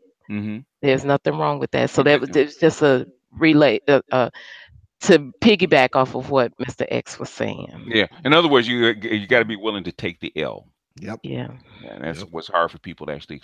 It gets easier as you get older, but especially when you're younger, it's hard to do. Take that L because you don't think you can get another chance. Yeah, and sometimes you got to be willing to take the pain of being honest. Because sometimes being honest hurts us. It's not so much that it hurts other people when we're being honest. It hurts us to be honest. And sometimes we have to go ahead and suck up the pain of our own honesty. We have to suck that pain. That's the pain we should be willing to take. You know, because it does hurt us sometimes to be honest with ourselves, be honest with other people, you know, and sometimes we have to be willing to suck it up, go ahead and be honest. Like Lady Regina said, be honest with ourselves, be honest with other people, and be able to move on instead of carrying this gigantic ball on our back like the Atlas statue and walking around with it and pretending that we're normal, that everything's just normal. It's not. You're carrying this big ass ball on your back. Free yourself of it. Drop it.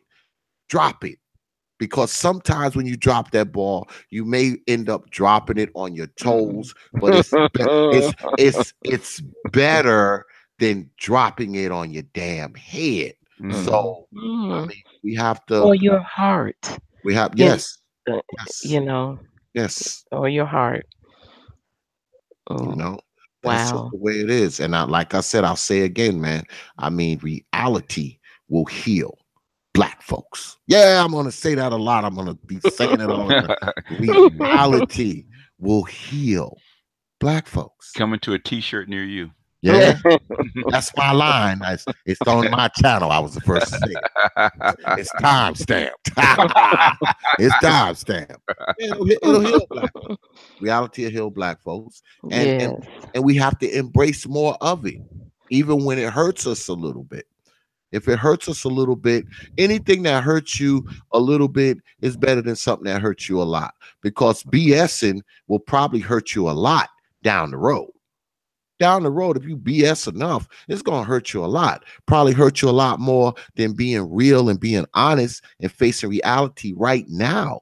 It'll probably hurt you a lot more down the road, especially when you're dealing with someone else. Because if you're around someone, whether it's if you're a male, they're female, you're a female, they're male, and you know that this person has X amount of feelings for you, X amount of attractiveness to you, and you don't have the same thing, I don't think it's fair to manipulate that. Just be honest and say, hey, look, man, I ain't even trying to be with you like that. Now, of course, that person will be in shock and awe, and it will hurt you a little bit to say it to them. But guess what? It's going to hurt even more if you continue to lead them on and BS them for 6 months and 7 months and a year and 2 years. Yeah. Let's go ahead and be brutally honest right off the rip and come home, cry, have a drink of vodka, I don't know, do something and move on. Yeah, move on. I mean, I often get criticized, okay, because of how I am. You know, I mean, the master teacher knows me. I'm actually being relatively mild because I'm on his panel. He knows me. I come right down the pipe with the things I have to say. And I do that for a reason. Why? Because I want people to know where I stand. I don't want you to come to me 6 months from now and say, oh, X, you said this. No. You go back 6 months, the same crap that I'm saying today, I probably said it 6 months ago too, pretty much word for word. So, I mean, I just think that that's better. That's how I deal with my children who are grown. That's how I deal with my wife. That's how I deal with everybody in my life. People can say a lot of things about Xavier, but one thing they cannot say is that brother do not tell you what he think. Yeah, they can't tell you that. All right. So I just think that that's better. I think it, because even if people don't like you, they have a tendency to respect your candor. Okay. They respect you. They respect your candor. So, I mean, I don't care if you like me, but I would prefer for you to respect me, because it's not about me so much as making you feel better or feel good. I think it's more about doing better, doing good, being better, being good. That's more of my thing. That's kind of where I'm at. And if that doesn't cause you to have X amount of feelings for OX, I don't know what to tell you. I don't know what to tell you, because this is pretty much it. Yeah, this is what you see and hear is pretty much that's all I got. That's all I got. That's all I got. Wow. Yeah. Wow. Yeah, the reality of that brutal honesty, boy, it shaped me right on up. It did. You know, it hurt. You know, it hurt as far as, you know, as a female, you want attention. You want guys to think you're attractive, and you want, you know what I'm saying? You want all of that stuff. And then when you actually, because I never had the opportunity to have blinders on for stuff. So when things came to me, it was like, oh, okay. You know, I try a couple more times, a different way, a different time, and you keep getting the same answer. That mean that's the answer. You have to accept that answer. So, you know, some guys did it the nice way. Well, we're friends, you know, we're cool. You have to accept that, because he's trying to tell you in the nicest way he knows how that you'll never be on that list. Yeah. You're not on the list. Let me ask the ladies something. Does it hurt more to be on the list or not be on the list? Okay, I'm just learning of the list. No, I'm just kidding. Come on, yeah. I don't know if it hurt to be on or off the list. What hurt me more, it hurt my feelings because I had to learn early to, how can I put it? Regardless of what you might have thought about yourself, or I put it to me, what I might have thought about myself, the reality is XYZ. The guys don't think you're not attractive to them. And then you have to eat that. Like I had to eat that a couple of times. Like some guys were nice, some guys were brutal. Like, no, you know what I'm saying? I'll never be with you because you are unattractive. I don't like you. I don't like the way you look. That way, yeah. It is what it is. And you know, and it was like, because I really liked you. You know what I'm saying? Oh, okay, because I actually really liked you. So to realize that's not returned, and he's being honest with you as to why that is not returned, it hurt. But I'd rather him do that than, you know, string me along. And because I've never for all of my little woe is me stuff, I've never actually been romantically heartbroken. I've never experienced that. Okay. Well, that's So that was basically because I was able to take a hint. I didn't keep trying to go where the doors are closed. I'm not gonna force my way in because I don't need to force my way. You know, for as many times as I got skipped over, I never became desperate or thirsty. So it's like, oh, well, okay. You know what I'm saying? I can't attract guys like other girls do. I'm the Venus flytrap of the group. Okay. The Venus flytrap is not a beautiful flower. The flies can't stop coming to it. Okay. See what I'm saying? All right. So it has to attract other ways. It's not, the Venus flytrap can't get the bee to the honey. You know what I'm saying? It's like it's not beautiful, but it is still attractive. Okay. So I had to find where I was attractive, how I could be, and then try to work on that, which didn't always work, but it worked good enough. Because I know, because X might be able to chime in on this. I know that even women that are not attracted to you still want to be on that list. Exactly. They still want to be on that list. I don't care. I might never want to be with you in 100 years, but I still want to be on that list. Yeah. If I'm not on that list. In other words, the list is to be sexually attractive to them, like a potential mate, sexual partner. Even if nothing ever goes down. You know, it never goes down, and will never go down 100 years. I still want to be on that list because that says something about me. Yep. The thing is, like, to me, I've never considered myself to be a sexy person because I think that I know men judge this differently. I'm just saying for me, there's movement and things that women do that make them sexy. I said this on the Brother X topic that we did about sex. Like, I'm not really a sexy person. But what I think bothers me, it has more to do with just my facial beauty or lack thereof. So, like, it would hurt me. It would bother me, I guess, if, you know, they didn't think I was, like, at least pretty. Like, you know, like, I mean, I'd rather you think I'm beautiful, but, you know, like, at least, yeah, she's cute. Yeah, you know, you got that face. Like, that would bother me. But, like, as far as I'm not thinking, like, I'm sexy, like, I don't really think I'm sexy. So I don't really expect anyone else to. Oh boy, lady. I say the same thing. And me and her, we got into it just like we're about to get into it right now. All right, go ahead. We got into it that night because she was saying, "Oh, you know, I'm not this, I'm not that." You know, because I hear this often. Okay, I've heard this more than once from more than one woman when they say, "Oh, I'm not really, so I'm not." Now you can't tell me, okay?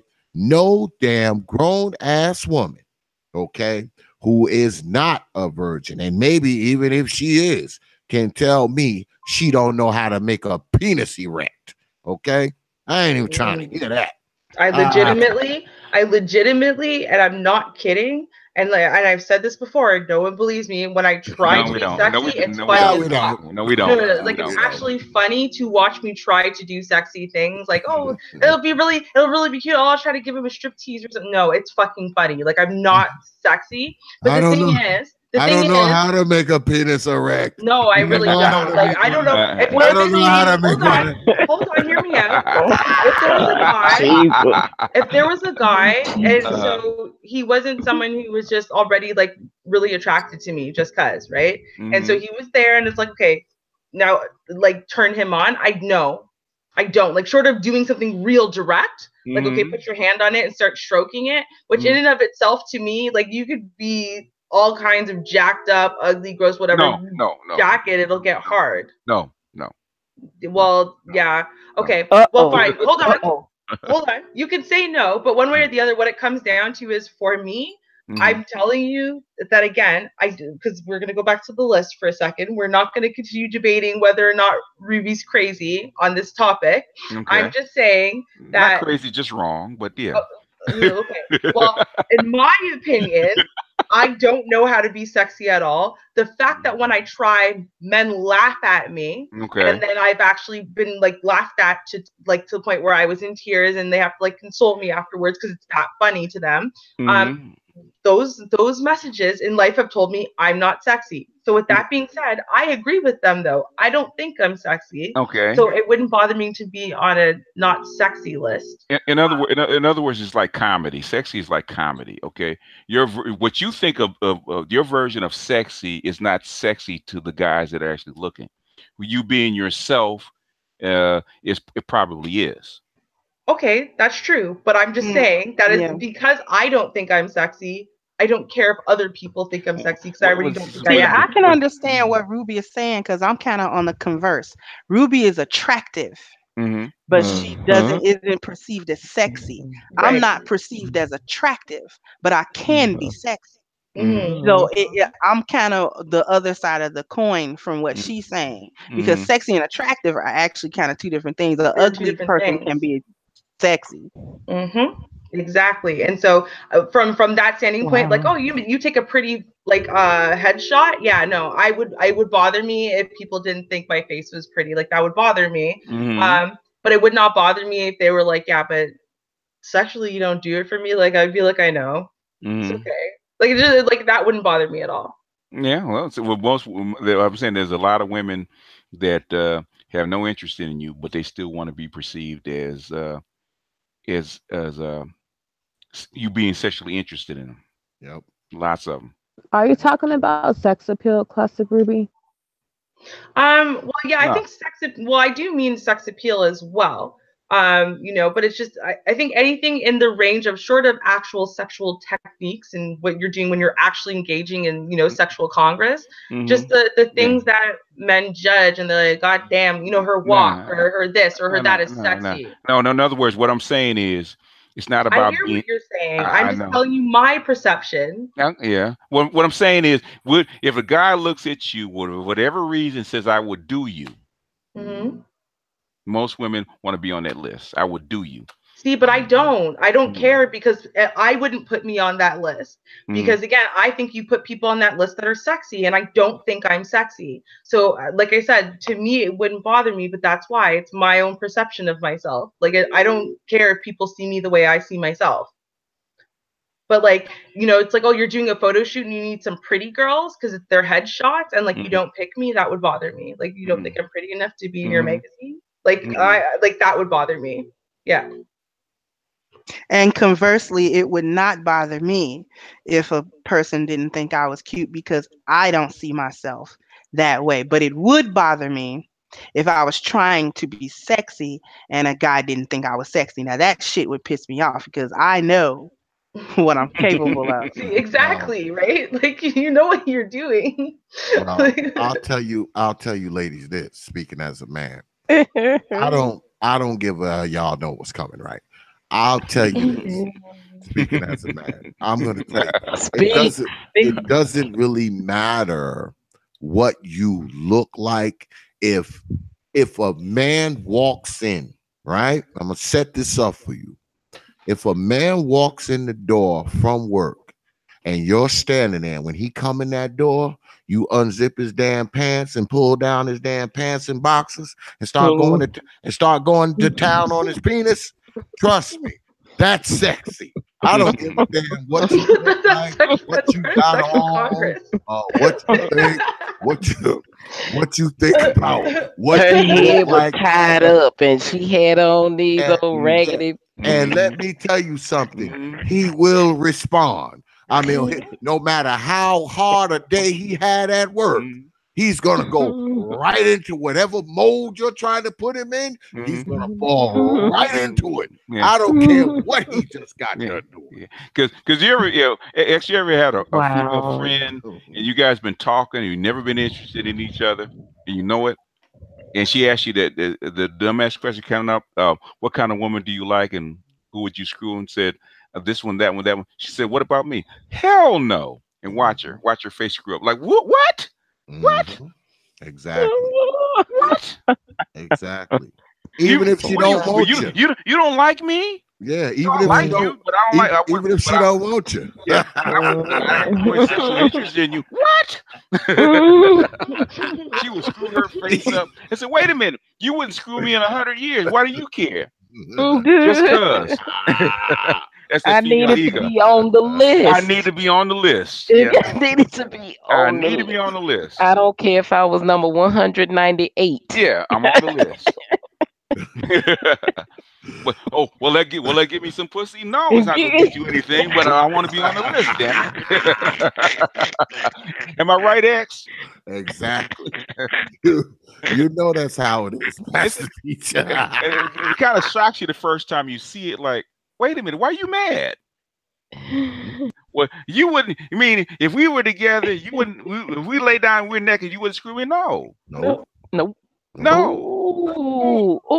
Oh yeah. Said, she's gonna be mad at you for a couple of weeks because what she heard was, "I'm hideous." Yeah, that's what she heard. Yep.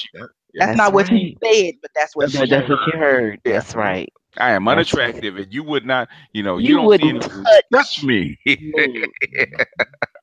What? What? What? Nigga, what?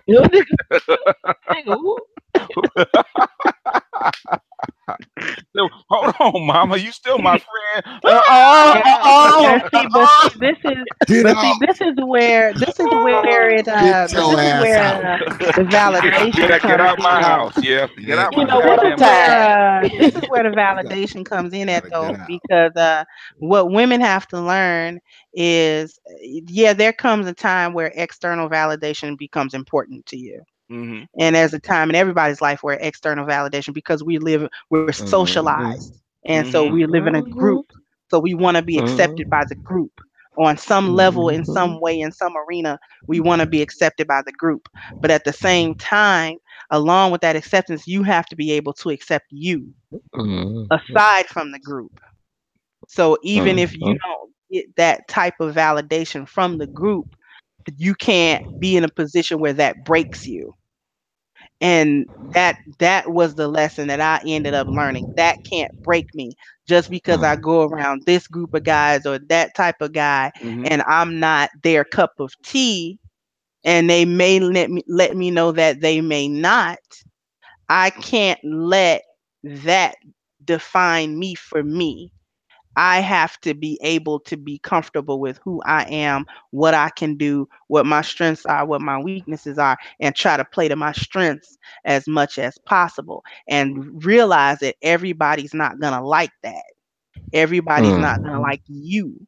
You know what I'm saying? Then you don't like everybody. So it's not like the world is being unfair. You know what I'm saying? You don't like every dude you see. So why would every dude you see like you? That doesn't even really make logical sense. No, it doesn't. So you have to have some external validation. Means something. I'm not going to say it means nothing, but it can't mean everything. You have to be able to have your own validation and your own understanding of who you are, and then that informs how you move around people, whether or not you have confidence. You know what I'm saying? Because at 18, I didn't really have that confidence. I'll be 40 on Wednesday, and I have it now. You know what I'm saying? So yeah, I could pull quite a few dudes now. But I'm rocking with a lot of confidence at this point. You know what I'm saying? I know what I can do. I know what my strengths and weaknesses are. You know, and I can pretty much figure out what guy it works on and what guy it doesn't. So I don't waste time with the guy that doesn't want it. You know how to trap. Go to the guy that does want it. Well, I'm gonna say this right before I cut out because it's 2:00 and God damn, I can't believe y'all had me up this late. The BGS days in a row again. Yeah, man. Y'all had me up late. First and foremost, Master Teacher, I want to thank you for having me on here. Oh, good having you. I appreciate y'all inviting me on. You know, let me get up here and talk shit like y'all know I was gonna do. Ladies, I appreciate the questions. Like I said, I just want to say this before I bounce. Like I said, I'll say this again. My favorite line: reality will heal Black folks. And I think that oftentimes when it comes to our reality, our perception is indicative of our reality. I've said that a lot too. So what I think we have to do oftentimes is not just change how we are, but we have to change our perceptions of things. And I think oftentimes when we have the wrong type of perceptions of other people and ourselves, we often make bad decisions, and those bad decisions usually lead us down the wrong path. So we have to think about that, because I'll say again, perception is reality, and I do believe that reality will heal Black folks, but oftentimes we have to change our perception so our reality will be different, so we can get that healing, so us Black folks can be ultimately free. I want to thank y'all for having me on, all the ladies.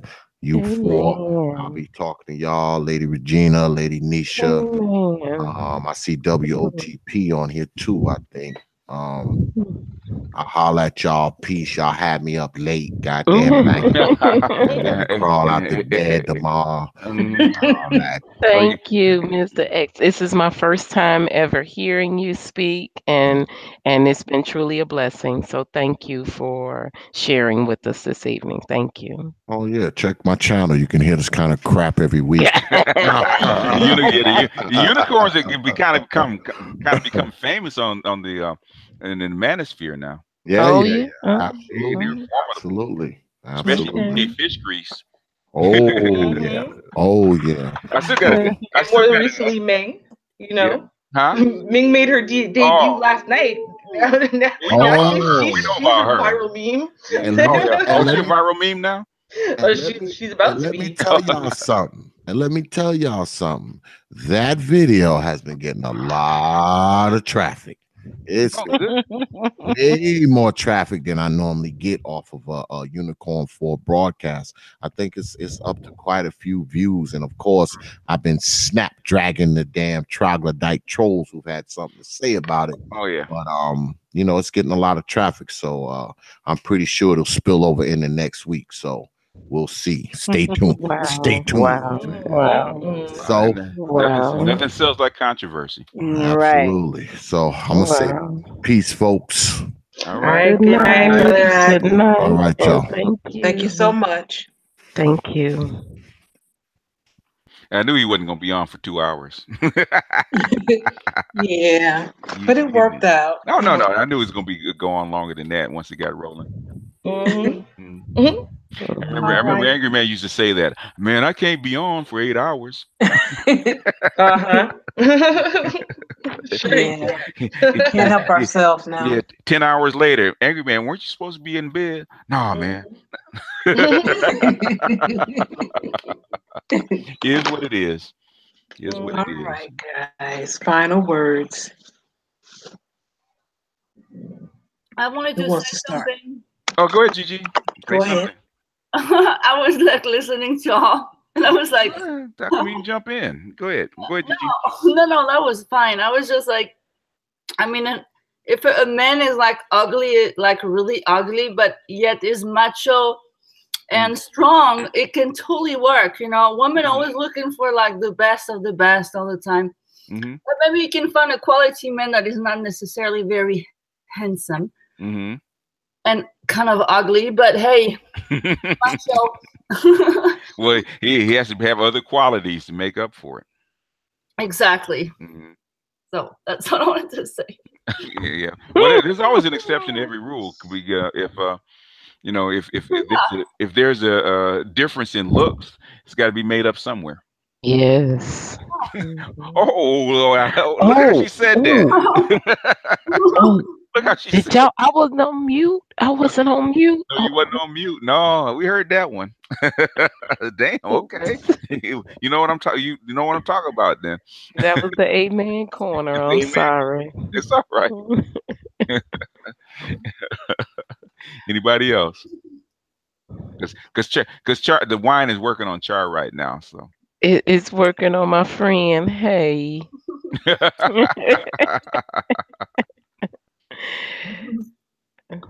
Wow. Well, thank you all again. I can just say it's truly a blessed opportunity to be able to talk about relationships. I talk so much about sexual connections all day for work, so it's almost like freeing to be able to come back and be able to talk about relationships, because that's not often talked about when you talk about sexual health. Most, especially with our younger generation, they're not interested in establishing relationships. They're willing to connect with someone on an app and let me find you, and are you at this bathroom stall, and are you at this, they're willing to connect sexually, but they're not willing to connect with someone emotionally or not physically, emotionally. So it's good to have the opportunity to talk about the relationship part of it, and how are we going to fix this, and how can we come together. It's a blessed opportunity. So thank you for that forum. They've never been taught the hard work of a relationship, because they don't see it. They don't see it. Yeah. Well, yeah. Unfortunately, they don't see it. That's what we're learning. They don't see a hard-working relationship, two people trying to make something happen together and moving forward together. They only know about baby mamas, baby daddies, and that is so sad to see it. And they're continuing the cycle. Yeah, I used to tell my son, any woman, I said, any woman can take her clothes and lay down. It doesn't take very much. You don't have to be a good person or be smart or be intelligent or be loving or kind. Nope. To have sex. Doesn't require that. Yep. It does not. It's much easier for a woman. Yeah. If I'm decent looking, I take off my clothes and hop into bed. It's simple. That is very easy. But to be able to sit down and talk about where we're going and what we want to do together, or just talk and be interesting. Interested, right? Even if I'm just interested in you. Oh, yeah. So in other words, if other than the way I look, how do I make a guy interesting? Yeah, and not even just interested in me, just being an interesting person. Why not just have something going for yourself? Exactly. What about having a forum and a platform for yourself and saying, this is who I am and this is what I love to do, and sharing that. Because being an interesting person is very hard. It's very hard. It's hard to be the most interesting woman in the world, just like it's hard to be the most interesting man in the world. It's just for a woman, it's much easier to put on something revealing and tight and get his interest that way, because I don't have to do anything. Yeah. You build it, they will come. Well, yeah. Well, the thing is, you get the added bonus of being a better person by doing that. Yeah. Which is hard to explain, because I can get a nigga just by going to the club and putting on and showing my boobs. All I gotta do. These girls can shine pretty. Yeah. The girls can shine. Sit up and shine real pretty. And then wondering how come you blown through 10 relationships in a year. Exactly. So that's what I appreciate in this forum and the platform that we have, is to be able to talk about it and allow others to hear what individuals have experienced, what we've gone through, and then taking that and hopefully it's being able to share with somebody this is what it is, and this is how you can move forward. Yeah. Yeah. Well, just talking about that point for a second, as far as relationships and working on them. I remember from the movie The Wedding Planner, and if anyone remembers this whole entire story, she's planning the love of her life's quote unquote wedding to someone else, and in the meantime, her parents keep trying to set her up with this arranged marriage with this kind of goof, right? And then she has this moment with her dad, and she said, I don't want an arranged marriage. I want a marriage like you and Mom. You guys have the perfect fairy tale romance and, this deep love, and I want that. And, he's like, yeah, your mother and I were an arranged marriage. What? Right. Right? Yes. Explain this whole entire process of actually, and we hated each other and we didn't want to be arranged. In fact, she was in love with someone else. Right. And then one day I got sick and she had to, nurse me back to health because, she got to do her job. And then, there was a little bit of a respect and admiration, and that turned into like, and that grew into love, and that grew into what, you kind of have today. And I think the whole thing is that, in the 21st century, in this Western world, we have this picture in our heads of the magical, Cosby Show family. And so if your little relationship that started 10 seconds ago, your little marriage that started 10 seconds ago, your little family that started 10 seconds ago doesn't look like the established over 35 years TV show, The Cosby Show, well, then you know what? It must be failing. This must not be right. He must not be working hard enough. She must not be trying hard enough. She, and you start doing that instead of realizing that at no point are people starting at a fairy tale and building up throughout a fairy tale and ending at a fairy tale. If anything, they end at a fairy tale, but it's because they put in work for 50 years to get to the fairy tale. That's right. And we need to stop trying to have the fairy tale ending today. Your fairy tale ending is not the I do's. Your fairy tale ending isn't him carrying you over the threshold of your new house or whatever. That's not the fairy tale ending. That's the fairy tale beginning. It's not even a fairy tale. It's a story. And everything is hard. Everything takes work. Everything takes diligence. And just when you think you have it figured out, things are going to change drastically. Again. And you got to figure that out. And it's going to feel unfair. And you're going to have times where you hate each other and you can't even remember why it is that you liked each other. It's why you watch the wedding, the movies of your wedding, or look through the pictures, or talk to someone and and a trusted friend who remembers why it is that you married this idiot, right? Because it's hard work, and somewhere along the lines we've gotten confused, and we don't think anything should be. Everything should be easy. Everything should be the same way it was in the first 8 months of infatuation, right?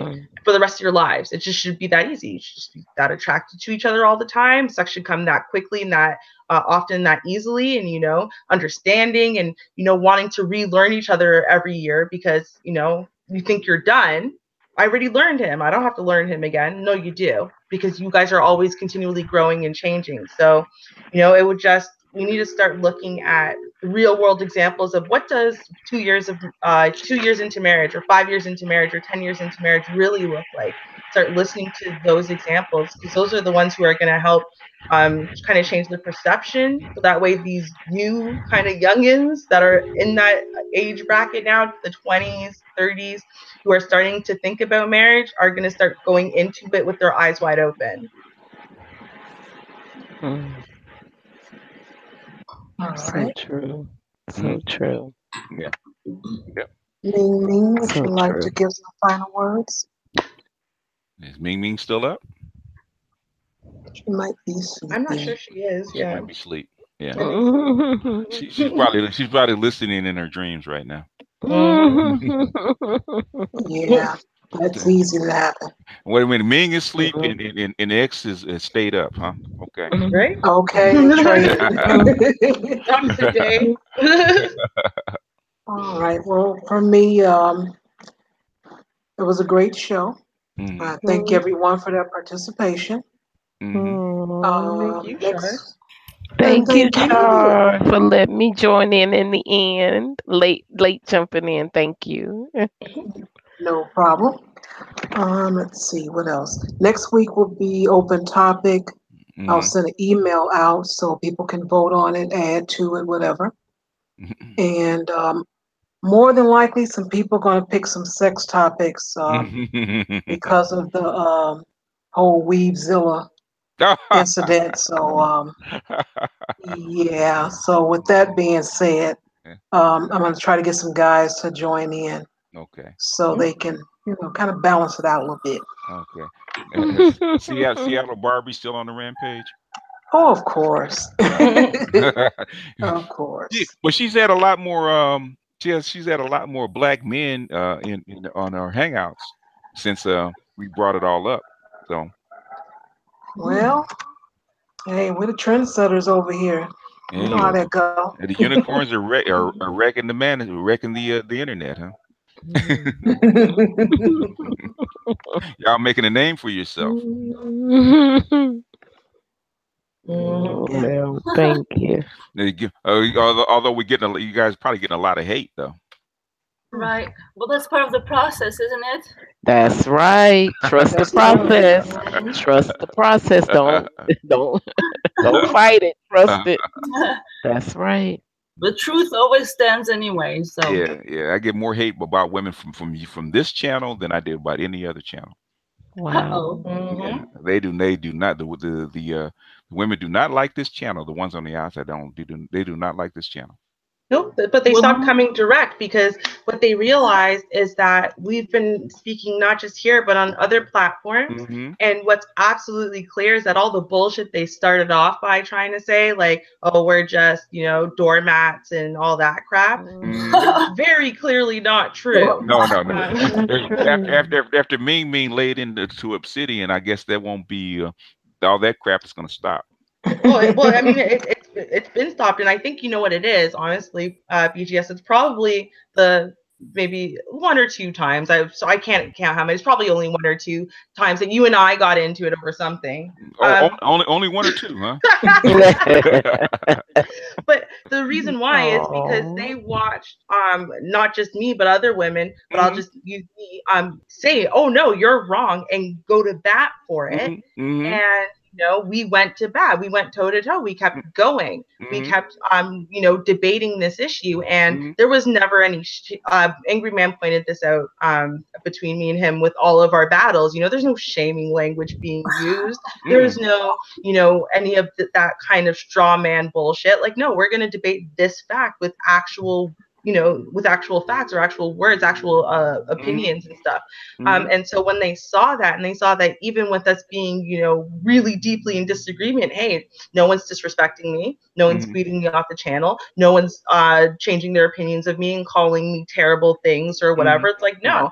And in fact, if anything, people are in the chat room when I've had a couple people want to come at me and my character, and a lot of people came right away. It's like, no, I would stand for Ruby. I would answer for her. I would stand up for her. And it's like, oh, people I didn't even know were there. Like, really? Thanks. Yeah. So they got to see it. Yeah, don't come for our Ruby, okay? That's right. And don't come for our Kendra. Don't come for our Ming, okay? That's right. Don't get it twisted. Come for our girls. Don't come for our girls, yeah. Exactly. And that was when they started seeing that. And it's like, this is no longer debatable. You can no longer try to push your little bullshit agenda. Because it's clear that the issue is not disagreeing. The issue is not being a Norbat or not. You guys come on here and you're disrespectful as shit, and then you expect everyone to respect you anyway. That's not the way life works, right? So if you give respect, you'll get respect. And with that being said, you can still disagree and debate the topics and everything. We should be able to do that in unity to try to come to a consensus or an understanding.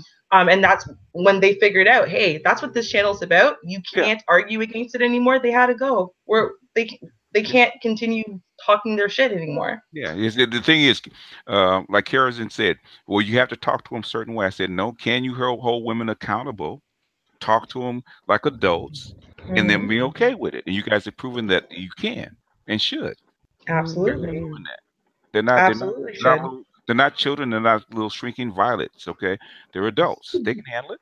Exactly. Sometimes guys aren't ready for it coming back at them either. Oh, wait a minute. There's only one way. I said, oh, no, bro. Nah, bro. If you dish it, you got to be able to take it. That's right. That's right. Yeah. No.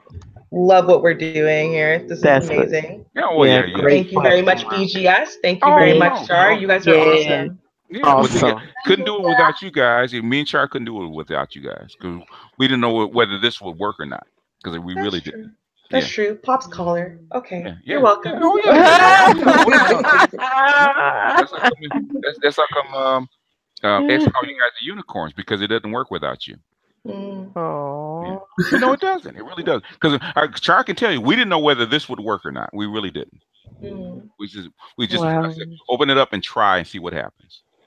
Wow. The first couple of weeks, I got in the chair, I answered questions, and people looking like, is it safe?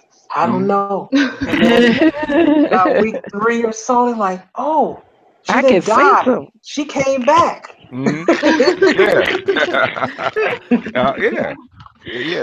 Basically, you know. And I had to get on some of the guys and say, wait a minute, you guys are more emotional than the women are. They didn't like that. I can imagine. They didn't like that. I have more logic coming out of my own ladies panel than you guys. Wow. Wow. I think it's just amazing because when I first got here, there was basically, as far as regulars, there was Char, there was Tats, and there was Rihanna. I don't really remember there being other women really on the panel. Not too many.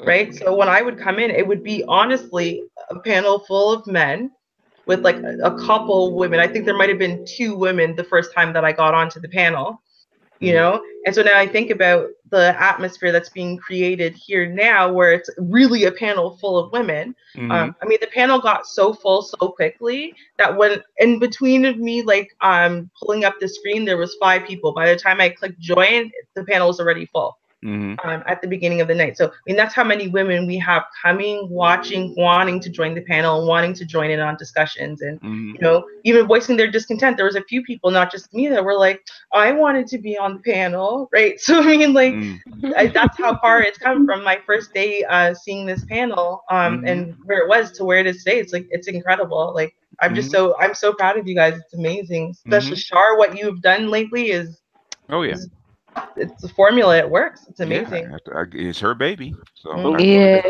her that from the beginning. It's her baby, and I enforce it because people would ask me, "How can I get back on the you know, back into the channel, into the chat?" I said, "Char has a final say."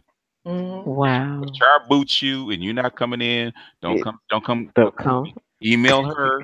If she says it's okay, you can come back on. Good luck. So now they don't mess with Char. Okay. That's right. So now they're afraid of Char. Because I've had some content creators that got booted, right? And they would come in and said, "How can you let Char boot me?" I said, "It's their channel." That's right. Wow. Char is Caesar. You appeal to Caesar. If Caesar says thumbs down, guess what? You can't come back. No can do. No can do. You can watch all day long. You can watch. You can watch. That's right. You just can't talk. Not a problem. Watch, contribute, do whatever you need to do. Yeah. Yeah. Oh. So basically, by me doing that, because I really wanted to be a ladies' channel. So when I said it's your channel, I meant that 100%. So they said, "Well, you don't run the channel because they don't want to talk to you." I said, "Everything on that channel is something that they designed. It wasn't me." Right. Yeah. Because I wanted to be their channel.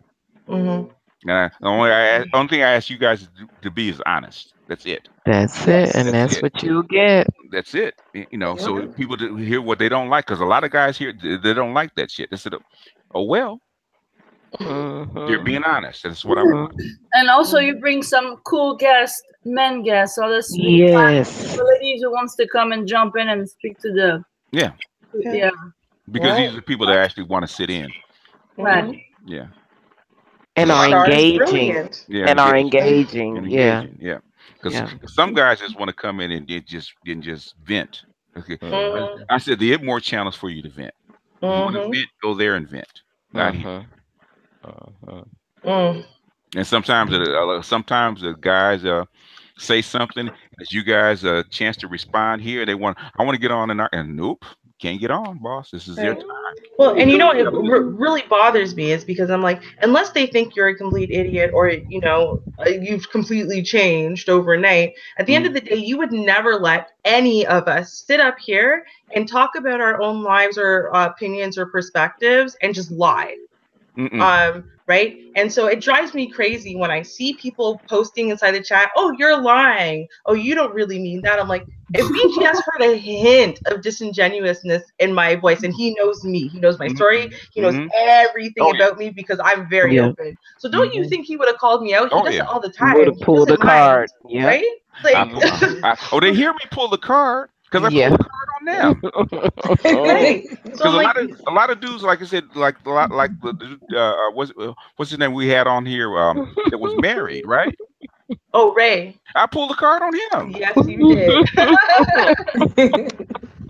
that was cute. He was like, no, but I mean, okay, but BGS, right? It's like no. Keep, you know, at the end of the day, keep it defined so we actually get to the bottom of the problem. Yeah. Right. Wow. And so, you know, like I'm hoping people who've watched this and, you know, you guys are unsure, just this is probably the most honest female voices that you're going to hear here. Prophet of Thought, Angry Man's channel. It's probably the most honest female voices you're going to get in the sector. Yeah. So trust that, you know, bullshit's not like, you know, being allowed to just float around. And there's a reason for this. It's because we want to communicate. We want to, you know, to eventually help solve things. And the first thing is being able to hear and understand each other. And, you know, for us to be able to communicate to you, you have to be able to hear, understand, and believe that at the very least, you might think that we're idiots for what we think and feel and whatever, but believe at least that we're telling the truth. Yeah, because you hear it, because you see it in not on YouTube, but also in the blogs. Women are actually calling other women out on their shit. They're calling each other out. No, sister girl, tell the truth. We're not gonna pat your hand because it's not working. That's right. Come on now. The same thing for the guys. Pookie and Ray Ray did it for the guys. We're calling you out on your shit. Ray Ray, it's so funny. Because Pookie and Ray Ray got with those guys that educated lames said, come on, man. Were you a virgin your whole life? Well, no. Well, who the girls you got with? Okay. Who the girls that you passed up on? Why did you pass up on them? Like, well, I have sex at 18. Was your finger in her pussy? Why you sucking on her titty? Well, don't give me that then. Exactly. Did you try and get shot down? Some guys didn't, you know, they didn't accept what came to them. Now, there's a lot of guys that won't admit that. Okay, I didn't like what came to me. Well, then you weren't rejected. Okay, you couldn't get the women that you want, which is fine. That's honest. Okay, I couldn't get the women that I wanted, so I sat on the sidelines. Okay, but don't come and say that women rejected me. That's not true. Black women are the most giving, sexually and otherwise, probably in the world. So to say that you can't find one black woman, one black girl to give you sex, that's bullshit. One. Dude, wait till the end of the night at the club, when the lights turn on, that chick who's standing there looking sad because all her friends have somewhere to go and she doesn't, she's the one. She's the one. She's the one. Wow. She's the one. Wow. So saying that you couldn't find one is bullshit. Be honest. Yeah. Wow. Yeah. Like Stuart was saying, especially nowadays with millennials. Okay, if you can't get laid, then you're not trying. Yeah. So because they giving it away like, oh gosh. Oh, I'm sorry. Yeah, go ahead, Regina. No. I mean, you know what's happening out there. They're giving it away like it's Free Sock Sunday. I don't know what happened. Free Sock Sunday. I gotta use that one. It's so sad that our young ladies, and I'm not even speaking of our young ladies, our young men have become more sexually inquisitive. Not only with our with our young women. Yeah, with little young women, but they're also becoming sexually inquisitive with other young men. And so it's so unfortunate, but they're all becoming trisexuals. They'll try anything. Trisexual, oh my god. The new term is pansexual. Yeah, that's the new term, but I call it trisexual. They're gonna try anything. I call it try. No, there is. Don't let your yard chickens run around either, because they'll grab it. They will. Anything that has a pulse now, and it's so unfortunate. They're running behind it, and I don't know what it's going to take. I think it takes conversations like this, and then maybe somebody will share with their families or their kids or something. Somebody will take it and go with it, because I think that's what place. That's what I think. I think the Me Too is about that. They can't rein in the women, so they're trying to make the penalty for having sex with a woman so high that men are actually afraid to actually engage. Yeah. Yeah. Oh my god. Yeah, that's what they're trying to do. We'll see if it works though. Anyway, we're gonna let Char go, because the wine is marinating, and she's probably like she probably has toothpicks in her eyes right now. Thank you so much, Char. Thank you. Yeah, snaps. Thank you all. Snaps for Char.